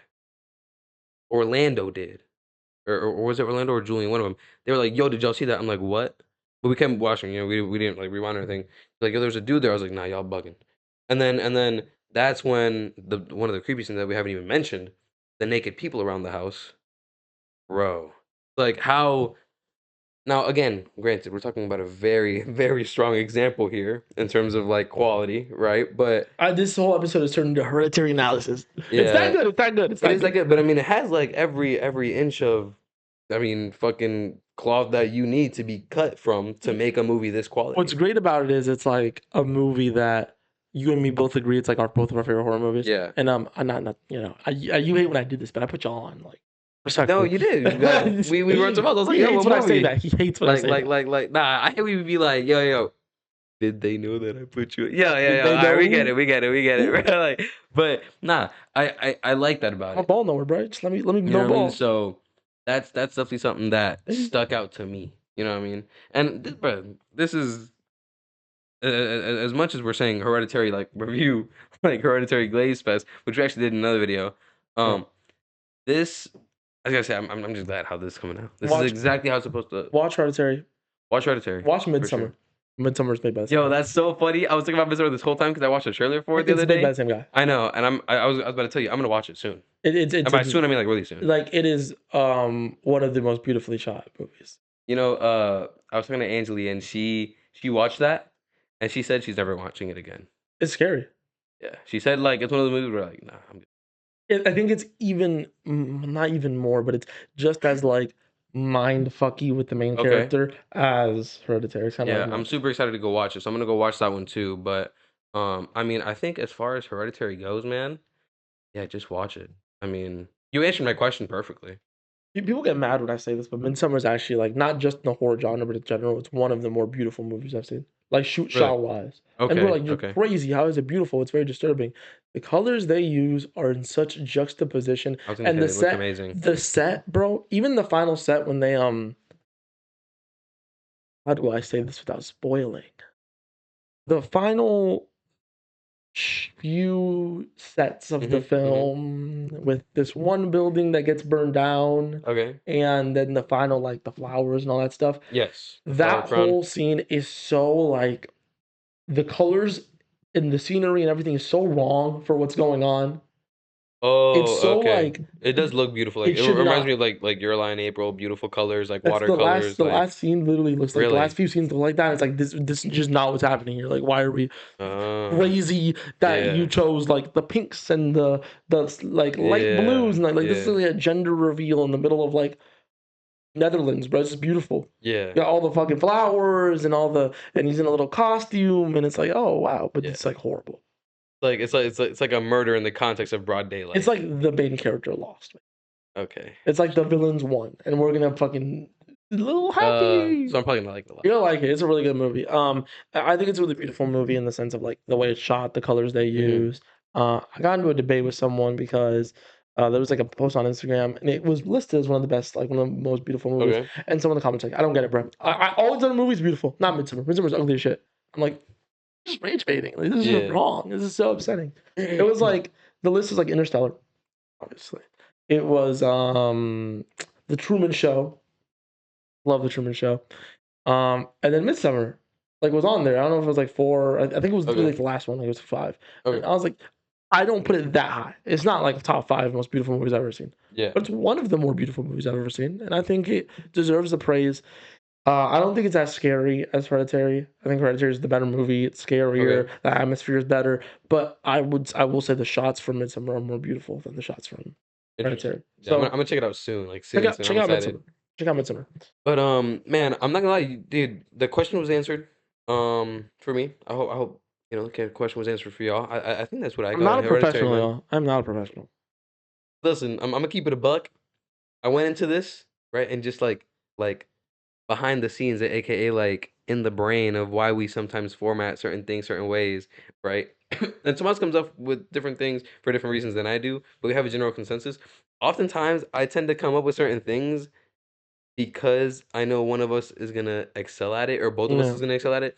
In this case, I wanted you to like showcase your Okay. intellect and Uh, showcase the fact, because guys, uh, again, like, and I feel like we remind them this every like few episodes.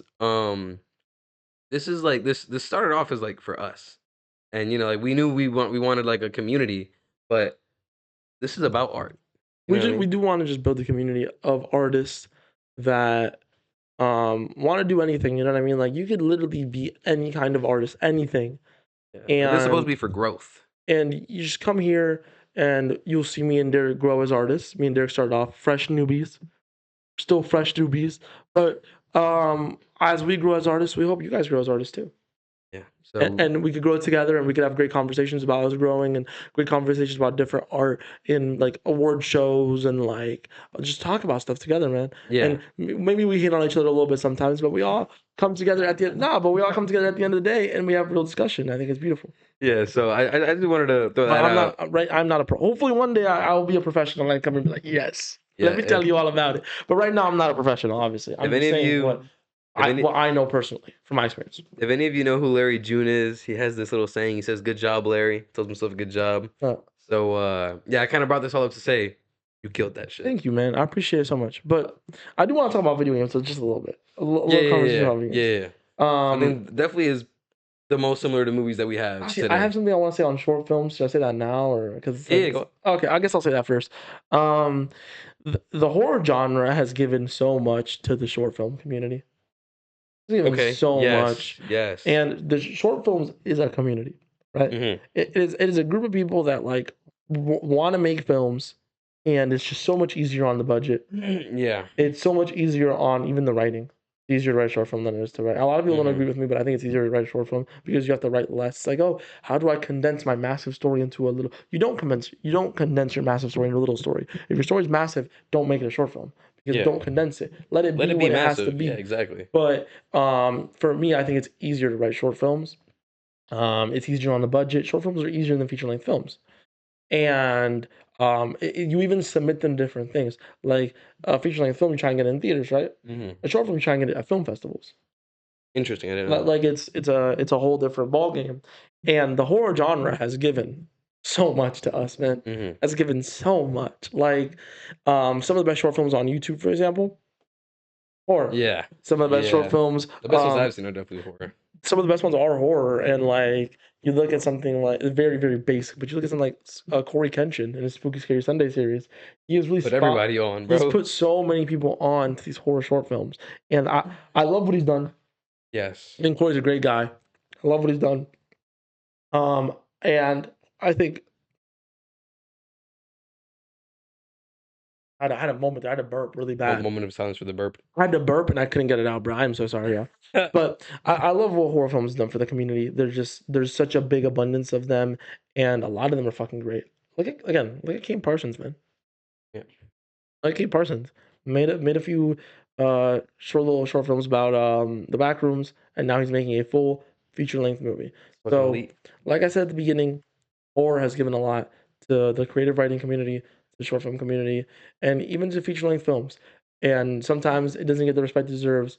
Sometimes Fact. it doesn't win the awards that thrillers win. It doesn't win the awards that dramas win.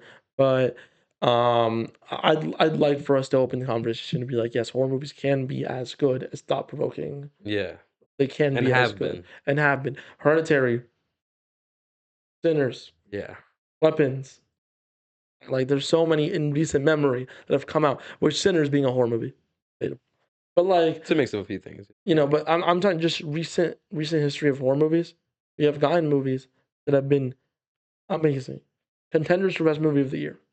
Yes. And I'm just so glad. Same thing with television. You saw like It Welcome to Derry come out this year. Yeah. Stranger I Things still is gotta watch that one. Stranger Things is technically a horror series, and it's one of the Oh biggest yeah, TV series of all yeah, time. yeah. Supernatural is one of the biggest TV series of all time. Like horror has given so much to just all these communities, all these filmmaking, TV, creative writing, like everyone. So shout out horror, man. Shout out horror. Let's get into gaming. Okay. I want to talk about gaming because, as most of you know, Resident Evil 9 came out recently. Resident Evil Requiem. Yes. Yes. Yes. What a game. I have not played it. I've been What a game. watching gameplay though. What a game, y'all. And it just got me remembering like horror in gaming is like It's no joke. it's no joke. Bro, this shit is not for the weak. I feel like you get minimal horror games, minimal big budget horror games. Yes. Minimal. You get a lot of great horror indie games, which we'll get into, but you get minimal big budget horror franchises in horror, unlike movies. But the ones that we got, man, are fucking bangers. Yeah. Outlast, Bro. Resident Evil, Silent Hill, like Just dog, hits. straight gaming royalty, bro. Like Yeah. actual gaming royalty on these streets. And then when you look at the indie genre of horror games, bro, you got like Five Nights at Freddy's, bro, massive, huge. You got, by the way, Amnesia: The Dark Descent, which put on PewDiePie, put on Jacksepticeye, put on Markiplier. These guys that you watch would not be up if it wasn't for Amnesia: The Dark Descent, a horror indie game. Think about that. And then you got a lot of like games that I don't personally fuck with, but they're big and they've put a lot of people on, like a Bendy and the Ink Machine. Right. You don't like that one? The Really? community is just so like But the game itself. I think it's pretty. Okay. I like the art style, Right, me too. but like the community has really turned me off with that Okay, game. okay, okay. I'm like, I was about to say, I was like, damn, I would not have expected, but okay, cool. That makes sense. Derek, I'm autistic, but I'm not No, no, no. that. I get it. I get it. I I'm get not it. that autistic. I'm I only get a it. I little get bit. it. Trying to think of some other great horror games. You have, which calling this a horror game is kind of like calling Berserk a horror manga, but it's kind of a horror manga, no? Yeah, yeah. You could So definitely make that you argument. got like Fear and Hunger, which grotesque Yeah. is the best way you could describe Fear and Hunger. It's grotesque, but very well made. Mhm. Very well made. You got the Lisa trilogy, which is even more grotesque. But there's just a lot of great indie horror games. There's a lot of then there's like minimal big, like AAA great horror games, but the ones that we Mhm. got, Yeah, and it's honestly interesting how you see a lot of these big horror games, or not a lot, because I can't think Phasmophobia of like a too. ton, incorporate horror in one way or another. Yeah, You know what I mean? I think indie has its vibe very much separate from AAA. I think the Yeah, I reason that's where agree. you draw the line in the sand. The AAA horror games are very much based on like Outlast and Silent Hill and Resident Evil all feel similar in certain aspects. Hmm. Like especially the Ethan Winters Resident Evil games like Okay. Biohazard and Yeah, Village. yeah, yeah. Those feel like Outlast games at some Hmm. points. Those feel like Silent Hill is, I think, the biggest outlier out of them in the sense Hmm. of it feels kind of different. Also, you can make the argument that Outlast is the biggest outlier because you don't have a weapon in Outlast at all, ever at no point. You don't have anything. You're just like Yeah. camera. But or except for Trials, you can throw bricks at You people. can throw bricks, chucking bricks. There's chucking bricks at everyone. Everybody, But bro. no, I think these games they feel kind of like similar in certain aspects and so different in others. Even within said franchises, like you can't say Biohazard feels the same as like two, Hmm. or even for those of you that played PT, you can't say PT feels similar to like a bunch of. By the way, PT, can we talk about it? Playable teaser, you know about it? Nothing. You've never heard. So horror game gonna come out, got canceled, but they dropped a playable teaser. That's why it's called PT, a playable teaser Okay. before they canceled the game. And that playable teaser is considered one of the greatest horror games of all time. The demo for the game What the fuck? is considered to be one of like top 5 horror games of all time. Jesus. Like people, they got canceled. R.I.P. PlayStations that have PT downloaded sell for like bags of money because you can't install it on the store Insane. anymore. Yeah. So yeah, major like it kind of spawned the whole idea of games where you walk through a door and then it's like the same room. Oh, okay, okay, It okay. spawned that whole idea. Interesting. Ill game, bro. Ill, and it was only a playable teaser. It wasn't the full game. That's so We're never gonna get the R.I.P. full game. R.I.P. bro. We're never gonna get the full game. How do you feel about that? Hearing that? It's always sad to hear something like that, man. It's always, and I feel like recently that's happened so often, like Yeah. especially in the gaming Same. area. There's honestly not many other things that hurt my heart as much as hearing something like that. You know what I mean? Like this thing couldn't happen out of lack for these certain materials or out of lack for these, somebody's greed or somebody Yeah. doesn't care. You know what I mean? Yeah. I want to like. I don't know the full. I don't remember the full backstory on PT because this might make a lot of y'all feel old, but Hmm. this didn't happen in my lifetime. Like it happened when I was alive, but I Okay. don't remember. Yeah, yeah, Like I yeah. wasn't You weren't around. conscious. I heard about PT way after it got canceled. Okay. I heard about it like in 2019, 2018. Okay, okay, And okay. it'd been happened. I was like, oh man, wow, this is so sad. I didn't get to play this or anything because I was like 10 Yeah. or 8 when this happened. So, I don't know the full backstory. I don't remember it. A lot of people are like, oh, it's so obvious I was there. I'm like, you were there. I was not there. Um, yeah. So seeing stuff like that does dishearten you a little bit. But again, we got to remember Resident Evil's still around. It's been fucking Yeah. decades and we're still getting Resident Evil games. I mean, yeah, that's definitely the plus. Like you get, like you can go back and play Yeah, Dead Space Pyramid. whenever. And then you have a game that we could base the rest of the episode on if we really wanted to. You have Dead by Daylight, which brings all of these different franchises together, and it does. Dead by Daylight does a lot while doing such little. It does a lot while sucking so much ass. I think I want to save that one for the last segment Okay, all I'm gonna say is because I'm probably gonna touch on because the last segment I'm gonna be touching on a couple different things Mhm. and I want to come back to that one. I don't think it's scary, but it does a lot for the community. Yeah. Yeah. Also talking about canceled games, bro. The Friday the 13th game. Oh, R.I.P. in the chat, it bro. happens, bro. R.I.P. in the chat. Not only does it happen, but like that was a sad day. Everyone loved that game. Everyone Yeah, loved that literally, bro. game. And to have that happen to it where it got canceled and you can't download it anymore, you can't even play it anymore. The servers are gone. Upsetting. Yeah, bro. Truly But is. like we said, man, at least you got some, good game like Dead Space and Dead fucking Space, Alien Resident Isolation. Evil. Yeah, yeah, yeah, yeah. So So, there's some definitely some good out there, some great out 100%. there. Dead Space was the first horror game I ever played. Really? Scared the fuck out of you?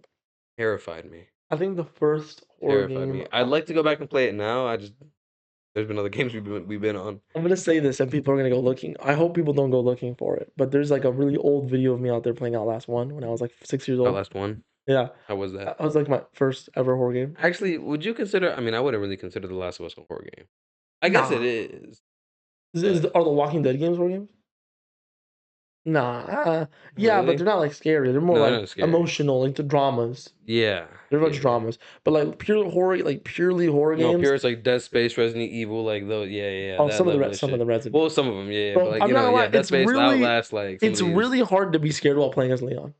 Yeah, It's yeah. really hard to be scared. Like I can do a backflip whenever, Dude, I can and I have a parry big gun. anything, especially in 9 when we're parrying stuff with rocket launchers. Yeah, with an axe. It's really hard to be scared at playing as Leon. Yeah, But yeah. that doesn't take away from the game. Leon, It's like playing in Leon Batman. is inspired by Dante from Devil May Cry, Really, I did not and know that. Dante from Devil May Cry is like the funniest video game character. Oh, okay. You know how they reset your attributes between the Devil May Cry games? No, I'm not familiar. I didn't play. He sells all the weapons that you got in the first game for booze. This Bro, that's also the game. I know you've seen the meme of like the Michael Jackson dance. I'd have to. I've That's probably seen it, but that's Devil May Cry. okay, They're really funny games. They're really good games, and Leon is like loosely based on him. interesting. So Leon was literally extracted from a different genre. Leon is not supposed to be from a horror game. That's why he's a unicorn, bro. That's why he's a unicorn. That's why he's like a Doing horror. backflips, bro. Yeah. To be fair, Chris Redfield is also like not really the best horror protagonist in the sense of like you're not really scared when you play against Chris Redfield because he's a Giga Chad. And then fucking Leon is just like an Yeah, action hero, and it's yeah, yeah, yeah. sometimes you're not scared playing Resident Evil, but like they're awesome games. Yeah, yeah, yeah, And 100%. the thing that gets you sometimes when you're playing as Leon is the grotesque things you're seeing. You Yeah, know, some you're not scared because you're Leon, you're the goat, but like the shit you're seeing is like, well, yeah. and I think This is rough. that's Yeah, for the sure. really big change you see in 7 when you start playing as Ethan, Mhm. because you look at the villains lineup right of all the Resident Evil games, and you're like, so you have like grotesque flesh monster, you Mhm. have like moss deity, you have like actual fighting gods, like it's crazy work. You have like experiments built to do certain like to kill you. The scariest one is a cracked out guy, Joe Schmo, bruh. Cracked out Joe Schmo, bruh. The Baker family were by far the scariest motherfuckers, and they were just like a family. You know why? Because Resident Evil 7 is a true in heart horror game. Ethan is Joe Schmo, bro. Ethan is not like he's not Leon, bro.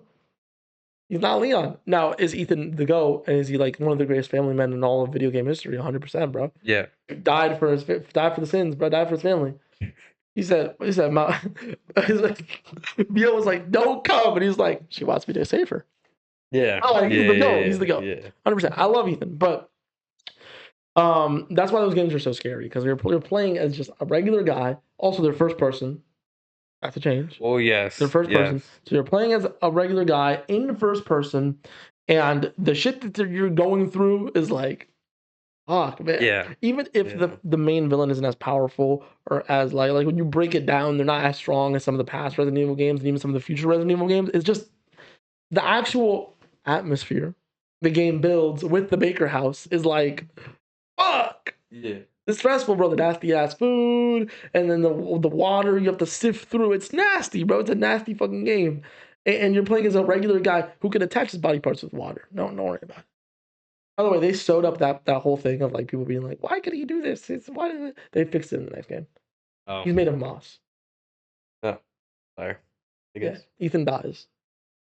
But That's like the whole lore of it. He dies in the first game, so then he like turns into like a moss guy.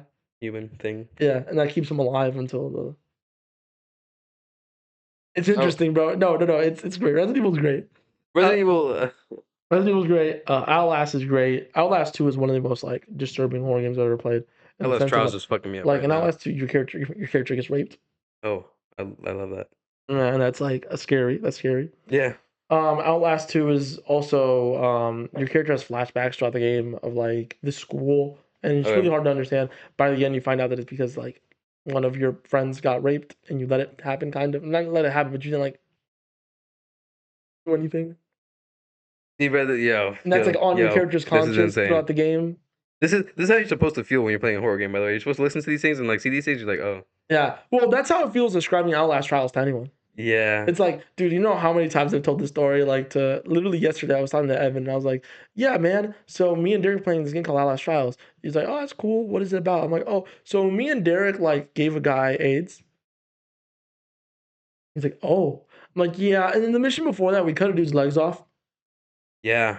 Manually, manually with a saw. yeah, manually, So yeah, yeah, stressful, yeah. stressful game, and I've heard worse things. No, I've heard it only gets It worse. only gets worse. Yeah, What was the yeah. last one? The last one me and Raymond did. Um, we poisoned a batch of drugs. We basically put fat in drugs Oh, fire. and then sent it out into the world. Yeah. I'm not lying, bro. That's actually what we did in that Last mission. one that we did, we had to get a bunch of mannequins to Y'all turned them into sex dolls. Is that the one? yeah, I've heard and about that one. yeah, cut off dude's arm, legs, head, and pee. Cut off the pee. Well, drilled the pee. What did you drill it? What did you drill it? Why? Why'd you drill The it? mannequin Why would had you a drill it? drill on her face. You know we're having the hallucinations, Yeah, and the mannequin's like down there yeah. drilling you. That's what we made.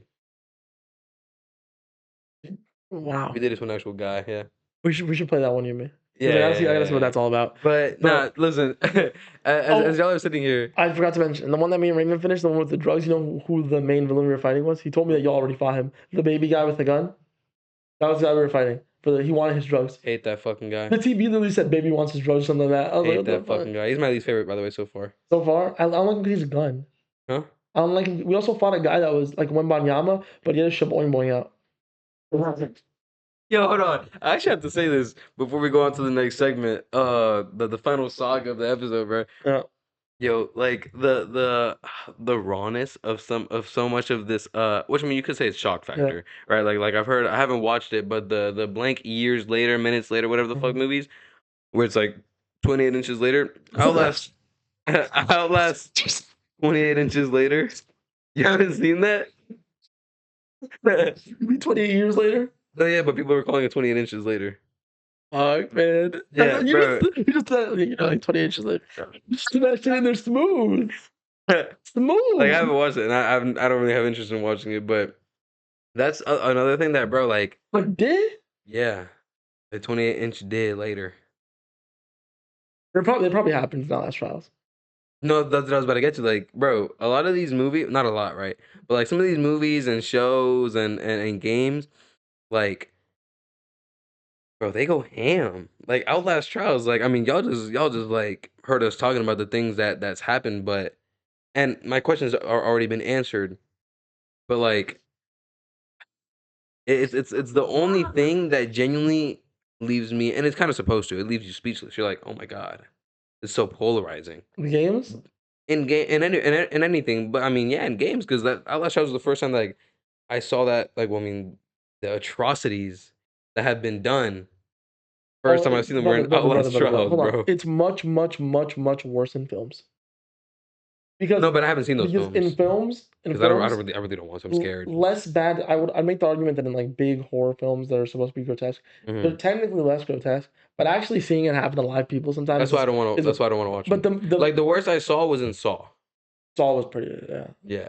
Human Centipede is like And then also in Terrifier, I think it terrifying might have been when in he cuts Saw. the girl like yeah. Yes, like that was pretty bad. So I mean Saw is obviously you have like Human Centipede, you have Tusk. Like those kind of movies are just like Tusk has become a classic on It's this show. rough. It's rough. It's rough. Classic on this show. Yeah, yeah, yeah, it is. It is. It is. But yeah, I just risked a cramp. I found my whole muscle listening. I just want to leave y'all with that. If y'all gonna play Outlast Trials, be prepared, bro. You know, It's fun. It's a super fun game. you know Super what fun. that reminds? There's a game, bro. I forget. I think it's like a game about like searching the dark web, and you have to like get certain things from it. Have you heard it? No, And the things you but I see in don't that like it game, already. bro, is like fucked up. I won't talk about it too much because I don't remember it enough to like but Scary stuff. scary stuff. Um. Well, Do you want to talk about artists, art in general, like yeah. I painting? kind of, bro. Like at the end, or when I was thinking about what I wanted to talk about myself, I honestly, because again, like I don't indulge a lot into horror stuff, Mhm. but I do enjoy when certain things take horror aspects and implement them into certain things. And that's really Yeah. what I wanted to touch on, aside from music. Well, yeah, certain music. I'll leave music to the side because I do want to talk about something specifically with that. Um, but like I said, when I was first coming up with it, I was thinking like the history of it all, and then like just generally, like super generally, right? Which is usually hard for me to do when it comes to these certain things because I don't know where to start.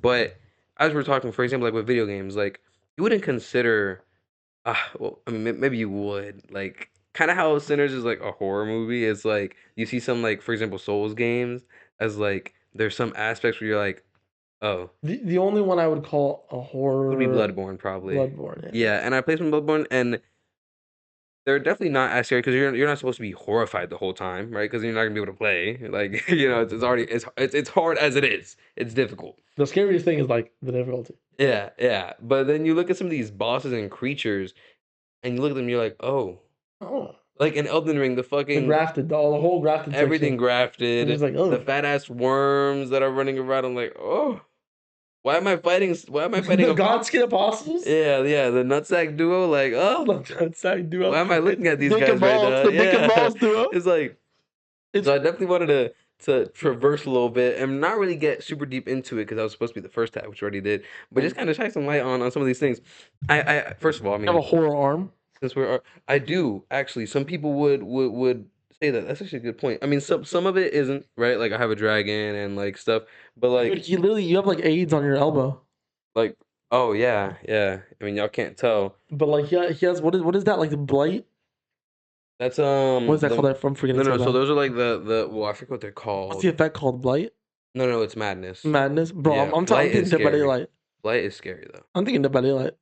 The Kind of blight. similar. The blighted flowers. Yeah, but Yeah. that's like the madness dudes from the DLC. Yes. So, but you could also just say it's a whole bunch of Buttholes, Shabiri's grapes. Yeah. which are eyeballs. Yeah. And you feed that Madness. one girl the Yeah. eyeballs. Dude. So I always like because again I wasn't ever really a huge horror guy, and then I started looking into horror movies and I started watching a few and I really liked it. But I do really enjoy how certain aspects of horror are implemented in certain things because I feel like again just like how you just like how fear is such a intense emotion, there's there's ways to implement it into certain places that I don't see very often. But like I feel like every single time I see it, it's done pretty well.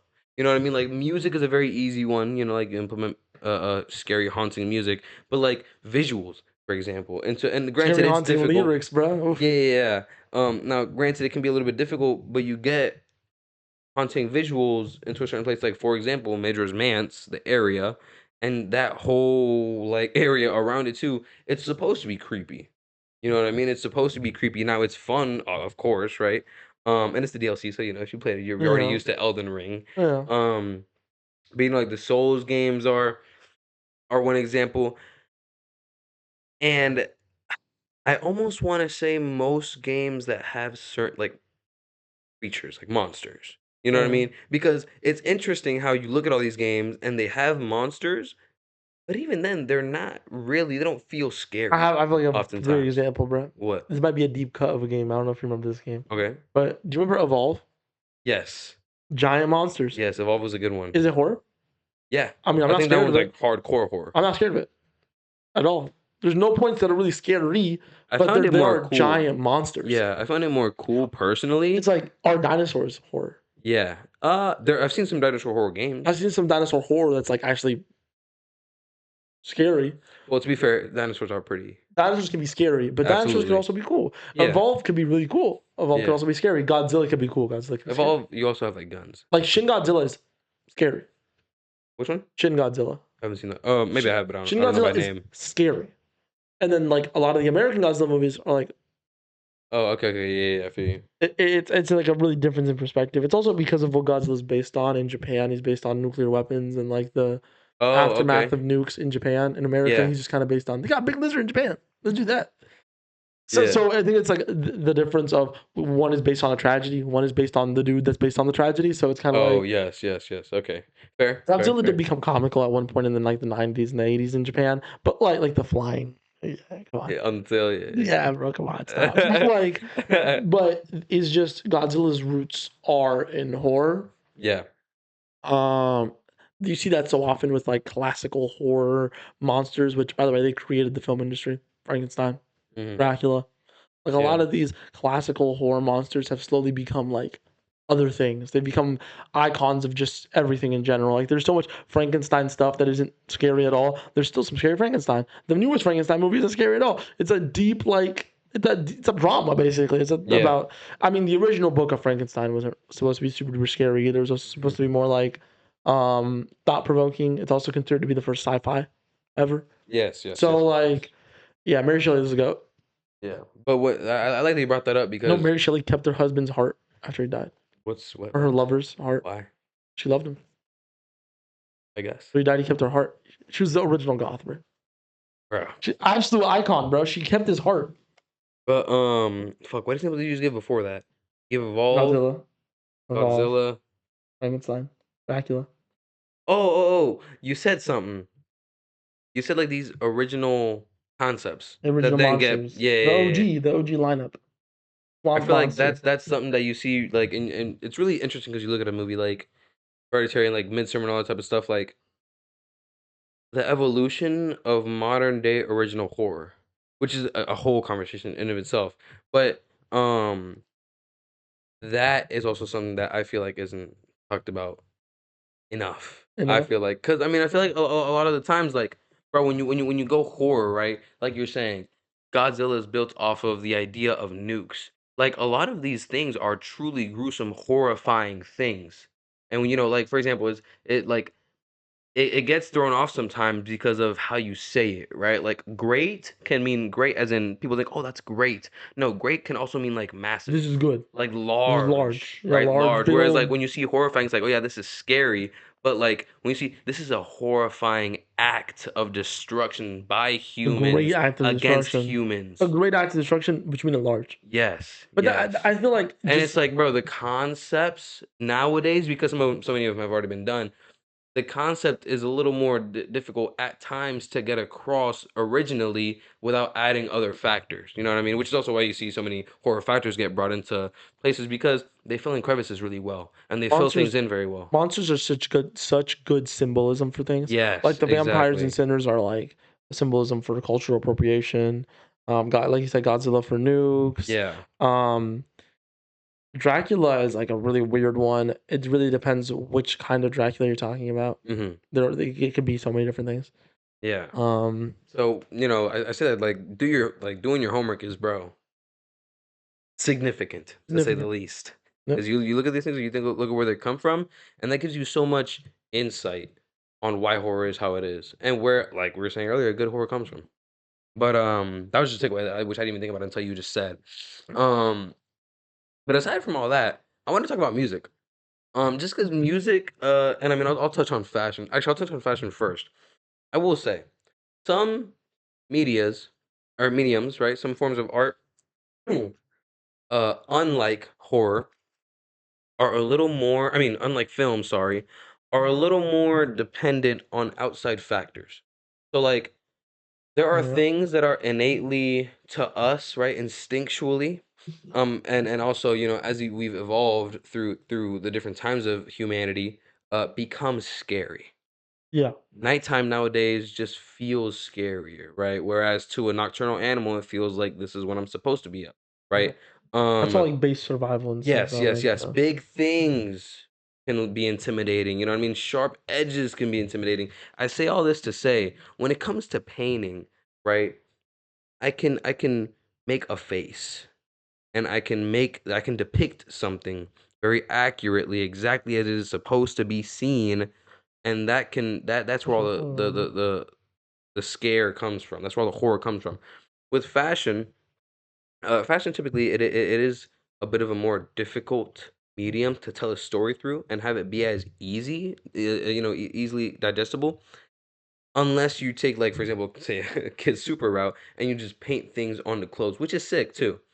But I say this to say, I feel like another thing that isn't mentioned very much, you look at somebody like Rick Owens and the exaggerated shapes and shoulder pads and the sharp shapes that he has and the form of every outfit that he makes.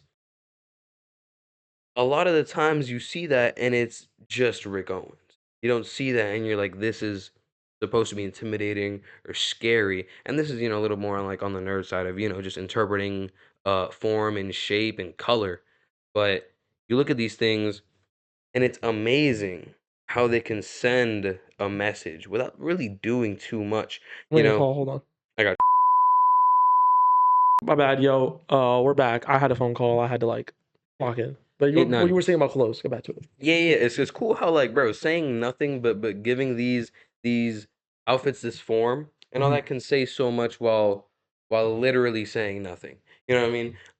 And I also want to say that it's important to pay attention to those things because, bro, one thing that I kind of dislike, although unfortunately it is true, and this goes for all fashion really, um, horror specifically oftentimes is either extraordinarily direct, like it's supposed to look like blood spatter, or the mask that you're wearing is supposed to look creepy, or it's in relation to something else, so it's a movie reference. It's not. There's never anything original that's subtle, So yes, and you that's know what what I you mean. want. You want more of that. I don't necessarily want people to do things that they don't feel is what they want to do, but it's just something you don't see as often, and it's been done before and it's great. Now, don't get me wrong, it's difficult, and oftentimes it doesn't sell as much because it is avant-garde, it is niche, and, to care about it, you gotta care about it, and a lot of people don't care about it, which is fine, that's Mm. fine. I'm not gonna tell someone they should or shouldn't care about this, but it's important to know that I feel or it's I say it's important because 'cause I'm biased.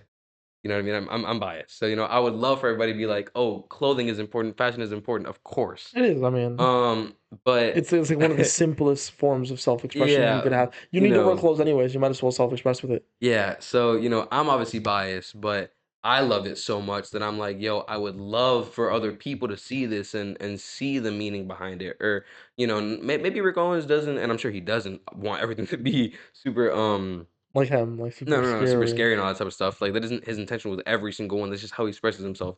But he's a good example because, art is interpretation. So if you look at it and that's how you interpret it, that's beautiful. That's amazing. And you don't see that so much in art. Rather, you see things like And in clothes, you mean in references. clothes, not art. Yes, yes, yes, my fault. In clothing. And you see it more so in references like Kill Bill.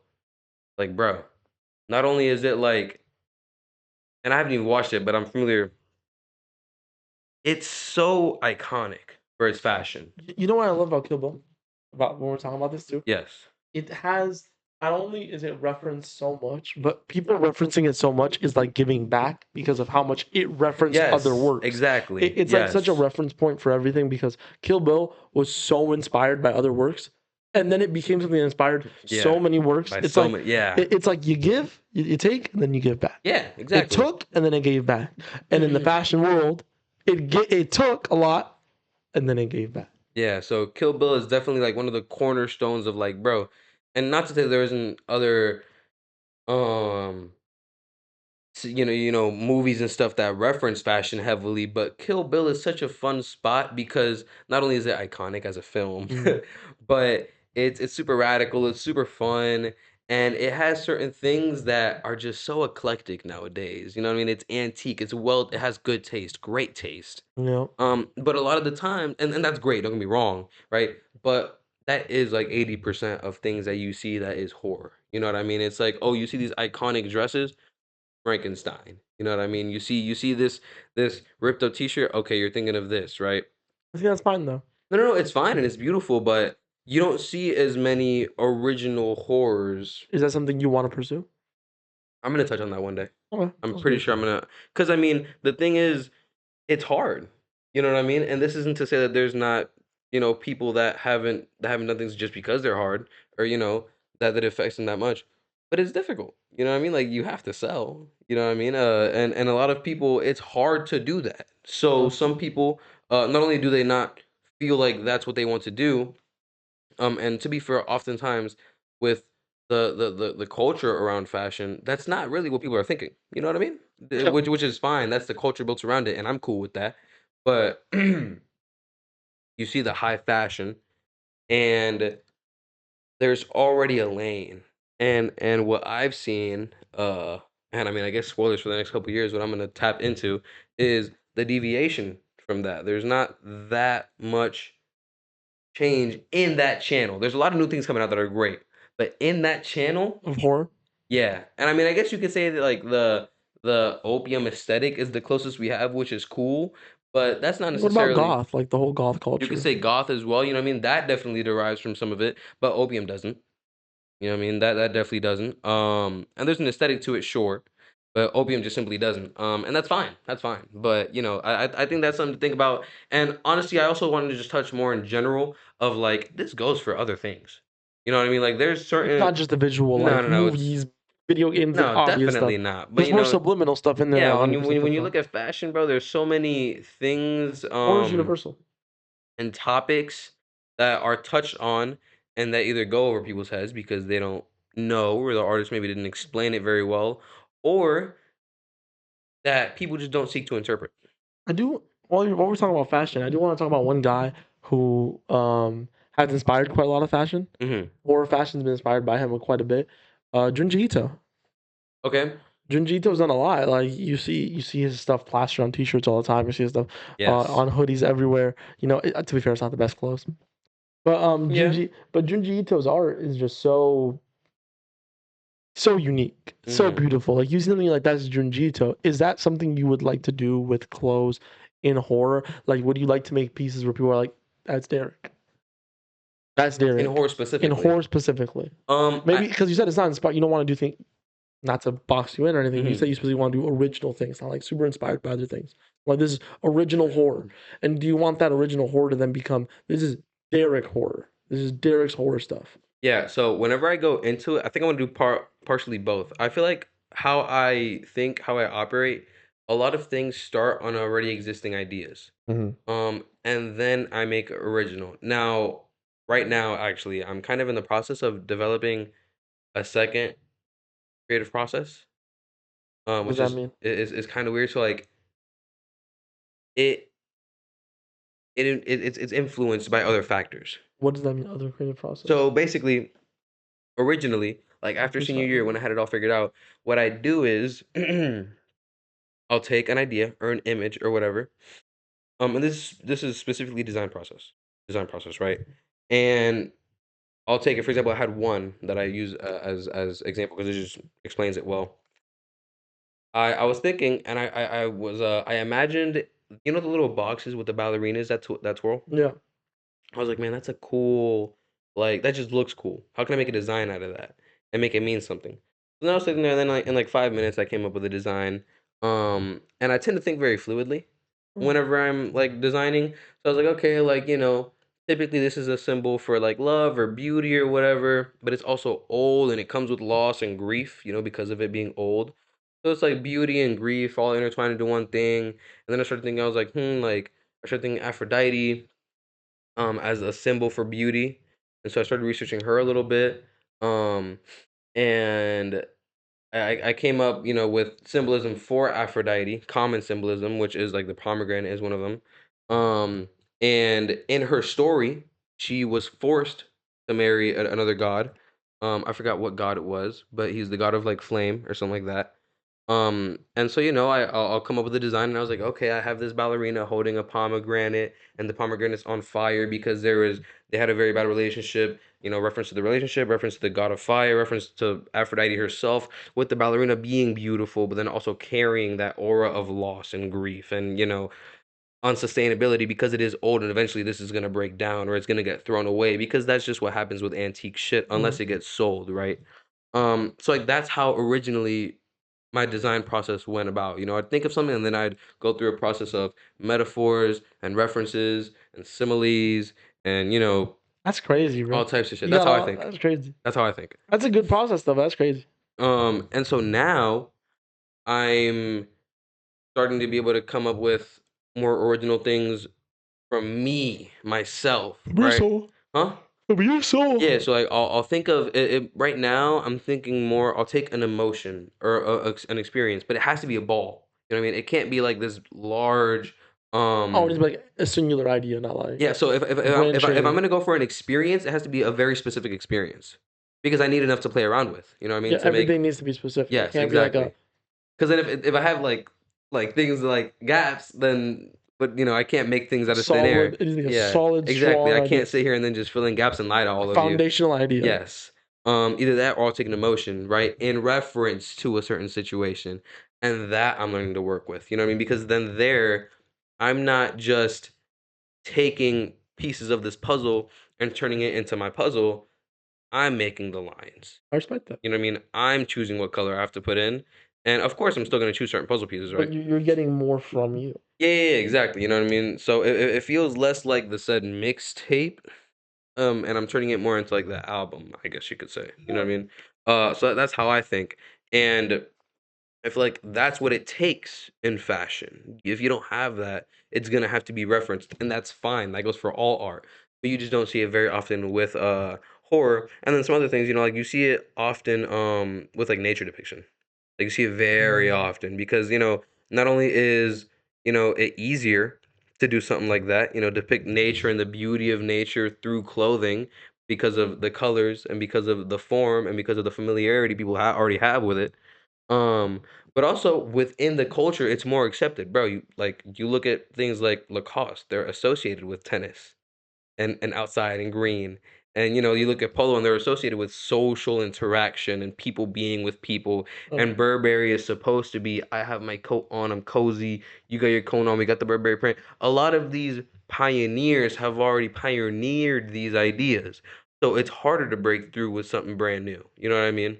But it's also more rewarding It is more because then it rewarding. becomes yours. Absolutely. That means Absolutely. you pioneered something, and now in a bunch of years, we're talking about It's a amazing. Burberry Derrick, Yeah. and Yeah. So it's just that's harder. something to think about. And again, I am super like I could not be more biased about this for very obvious reasons. And Yeah. I would love for people to sit down and look at these things and even if it's like 5 No, minutes a analyze month. art, bro. Analyze art in general. Like even It's if so it's worth it. 5 minutes a month or just one time that you did it because most people never do it, especially with fashion, like most people never do this. I'm happy. Like I'm happy. Analyze your clothes, bro. Yeah, Like which fashion should be more curated and not as random. Not just like I'm throwing a t-shirt on. that's a fact. Yeah, curate your shit Um, on. and then that brings me to my last point. Mm. Music. This is more of like a history lesson because I like to think of this with movies. When it comes to and obviously I'm gonna talk about hip hop, right? When you look at you got another call? Same call. Okay. Just a second. No. Okay. When you look at hip hop, uh, you see a lot of these like real hip hop Donnies be like, yo, this Mhm. has to be grimy, shun. This has to be excuse me. This has to be dark and evil. And I love that type of music. I adore it. I mean, you look at Mob Deep, come on, bro. Um, but horror in music, it being haunting, it being a dark, haunting beat and lyrics too, is some of the best shit out there. Like there's this song called IMDKV. You're not gonna talk about the song. We're talking about the Oh, do you song, want me the to? horror song. Sure. I'll bring it up in a second. It's this there's this song like MDKV or something like that, and it's Alchemist and Prodigy, and bro, this guy's talking about the evil. He's over this haunting beat. He's talking about ugly shit, and with Infinite, he mentions how the beat is haunting Prodigy. I mean, and how he writes over that, and that's so ingrained in hip hop. You know what I mean? Mm. And it's been that way. And it started off. I mean, hip hop in general kind of started off of jazz and the blues, as so much other music did. Um, but it's found its way into today's modern music. Like the minor scale is so unbelievably popular. You look at 21 Savage and look at these guys. The style is different, sure, but the music carries the same feeling and oftentimes some of the same messaging. and it comes from. Yeah, yeah, same places, like all that type of stuff. And then that's where you get into now granted, right, there's a lot more diversity now because there's always new genres coming out. But you look at certain things and where it began, and that'll give you a lot of context to why things are right now. Like, Mob Deep, huge pioneers, like Alchemist working with them. You look at guys like Griselda and Conductor Williams, and these guys are spitting bars, and it doesn't even have to be deep like disparity in the bars. It can just be whatever. It can be braggadocious, but they're rapping over these beats. And that kind of goes into the history of what we were talking about earlier of doing your homework. It makes it so much more fun. Again, for me, I'm extraordinarily biased. Again, I'm very biased, but it makes it more fun. It makes it more interesting, right? And It's then okay to be biased, man. yeah, I no, mean, absolutely. I mean, okay to be biased. then you get to look at Jay Z and Kanye. Bro, Jay Z had some of the most beautiful beats, and so I mean, so did like Alchemist, for example, like the track with Jadakiss that he did, one of the most amazing instrumentals in hip hop history. I'm forgetting the name of it off the top of my head, but that's when the ball started rolling and changing. But it's still here today, and I don't think it's really ever gonna leave. How And many you look at these artists? pioneers, you know what I How mean? many Like artists did Kanye inspire? that's what I'm saying. And Jay Z inspired Kanye. Yeah, so it's always changing, but that dark, grimy, gritty, like saying that that's gonna leave is like saying battle rap is gonna leave. It's never gonna leave. And It's battle rap is the grittiest of the grittiest. it's a core pillar. Absolutely, absolutely. Um, and that's pretty much all I got. But That's a good place to leave it. I'm gonna. Do you want me to say to even mention it, the I mean, song? I don't think there's I don't think it adds much value to this. Anyways, I think we got, this is a good place to wrap up. I think we talked about everything we need to talk about. I feel like now they're wondering. You can say the name of a song, yeah. Okay. I was thinking about bringing up this one song because I feel like I can't get out of a horror Go ahead. episode without saying it.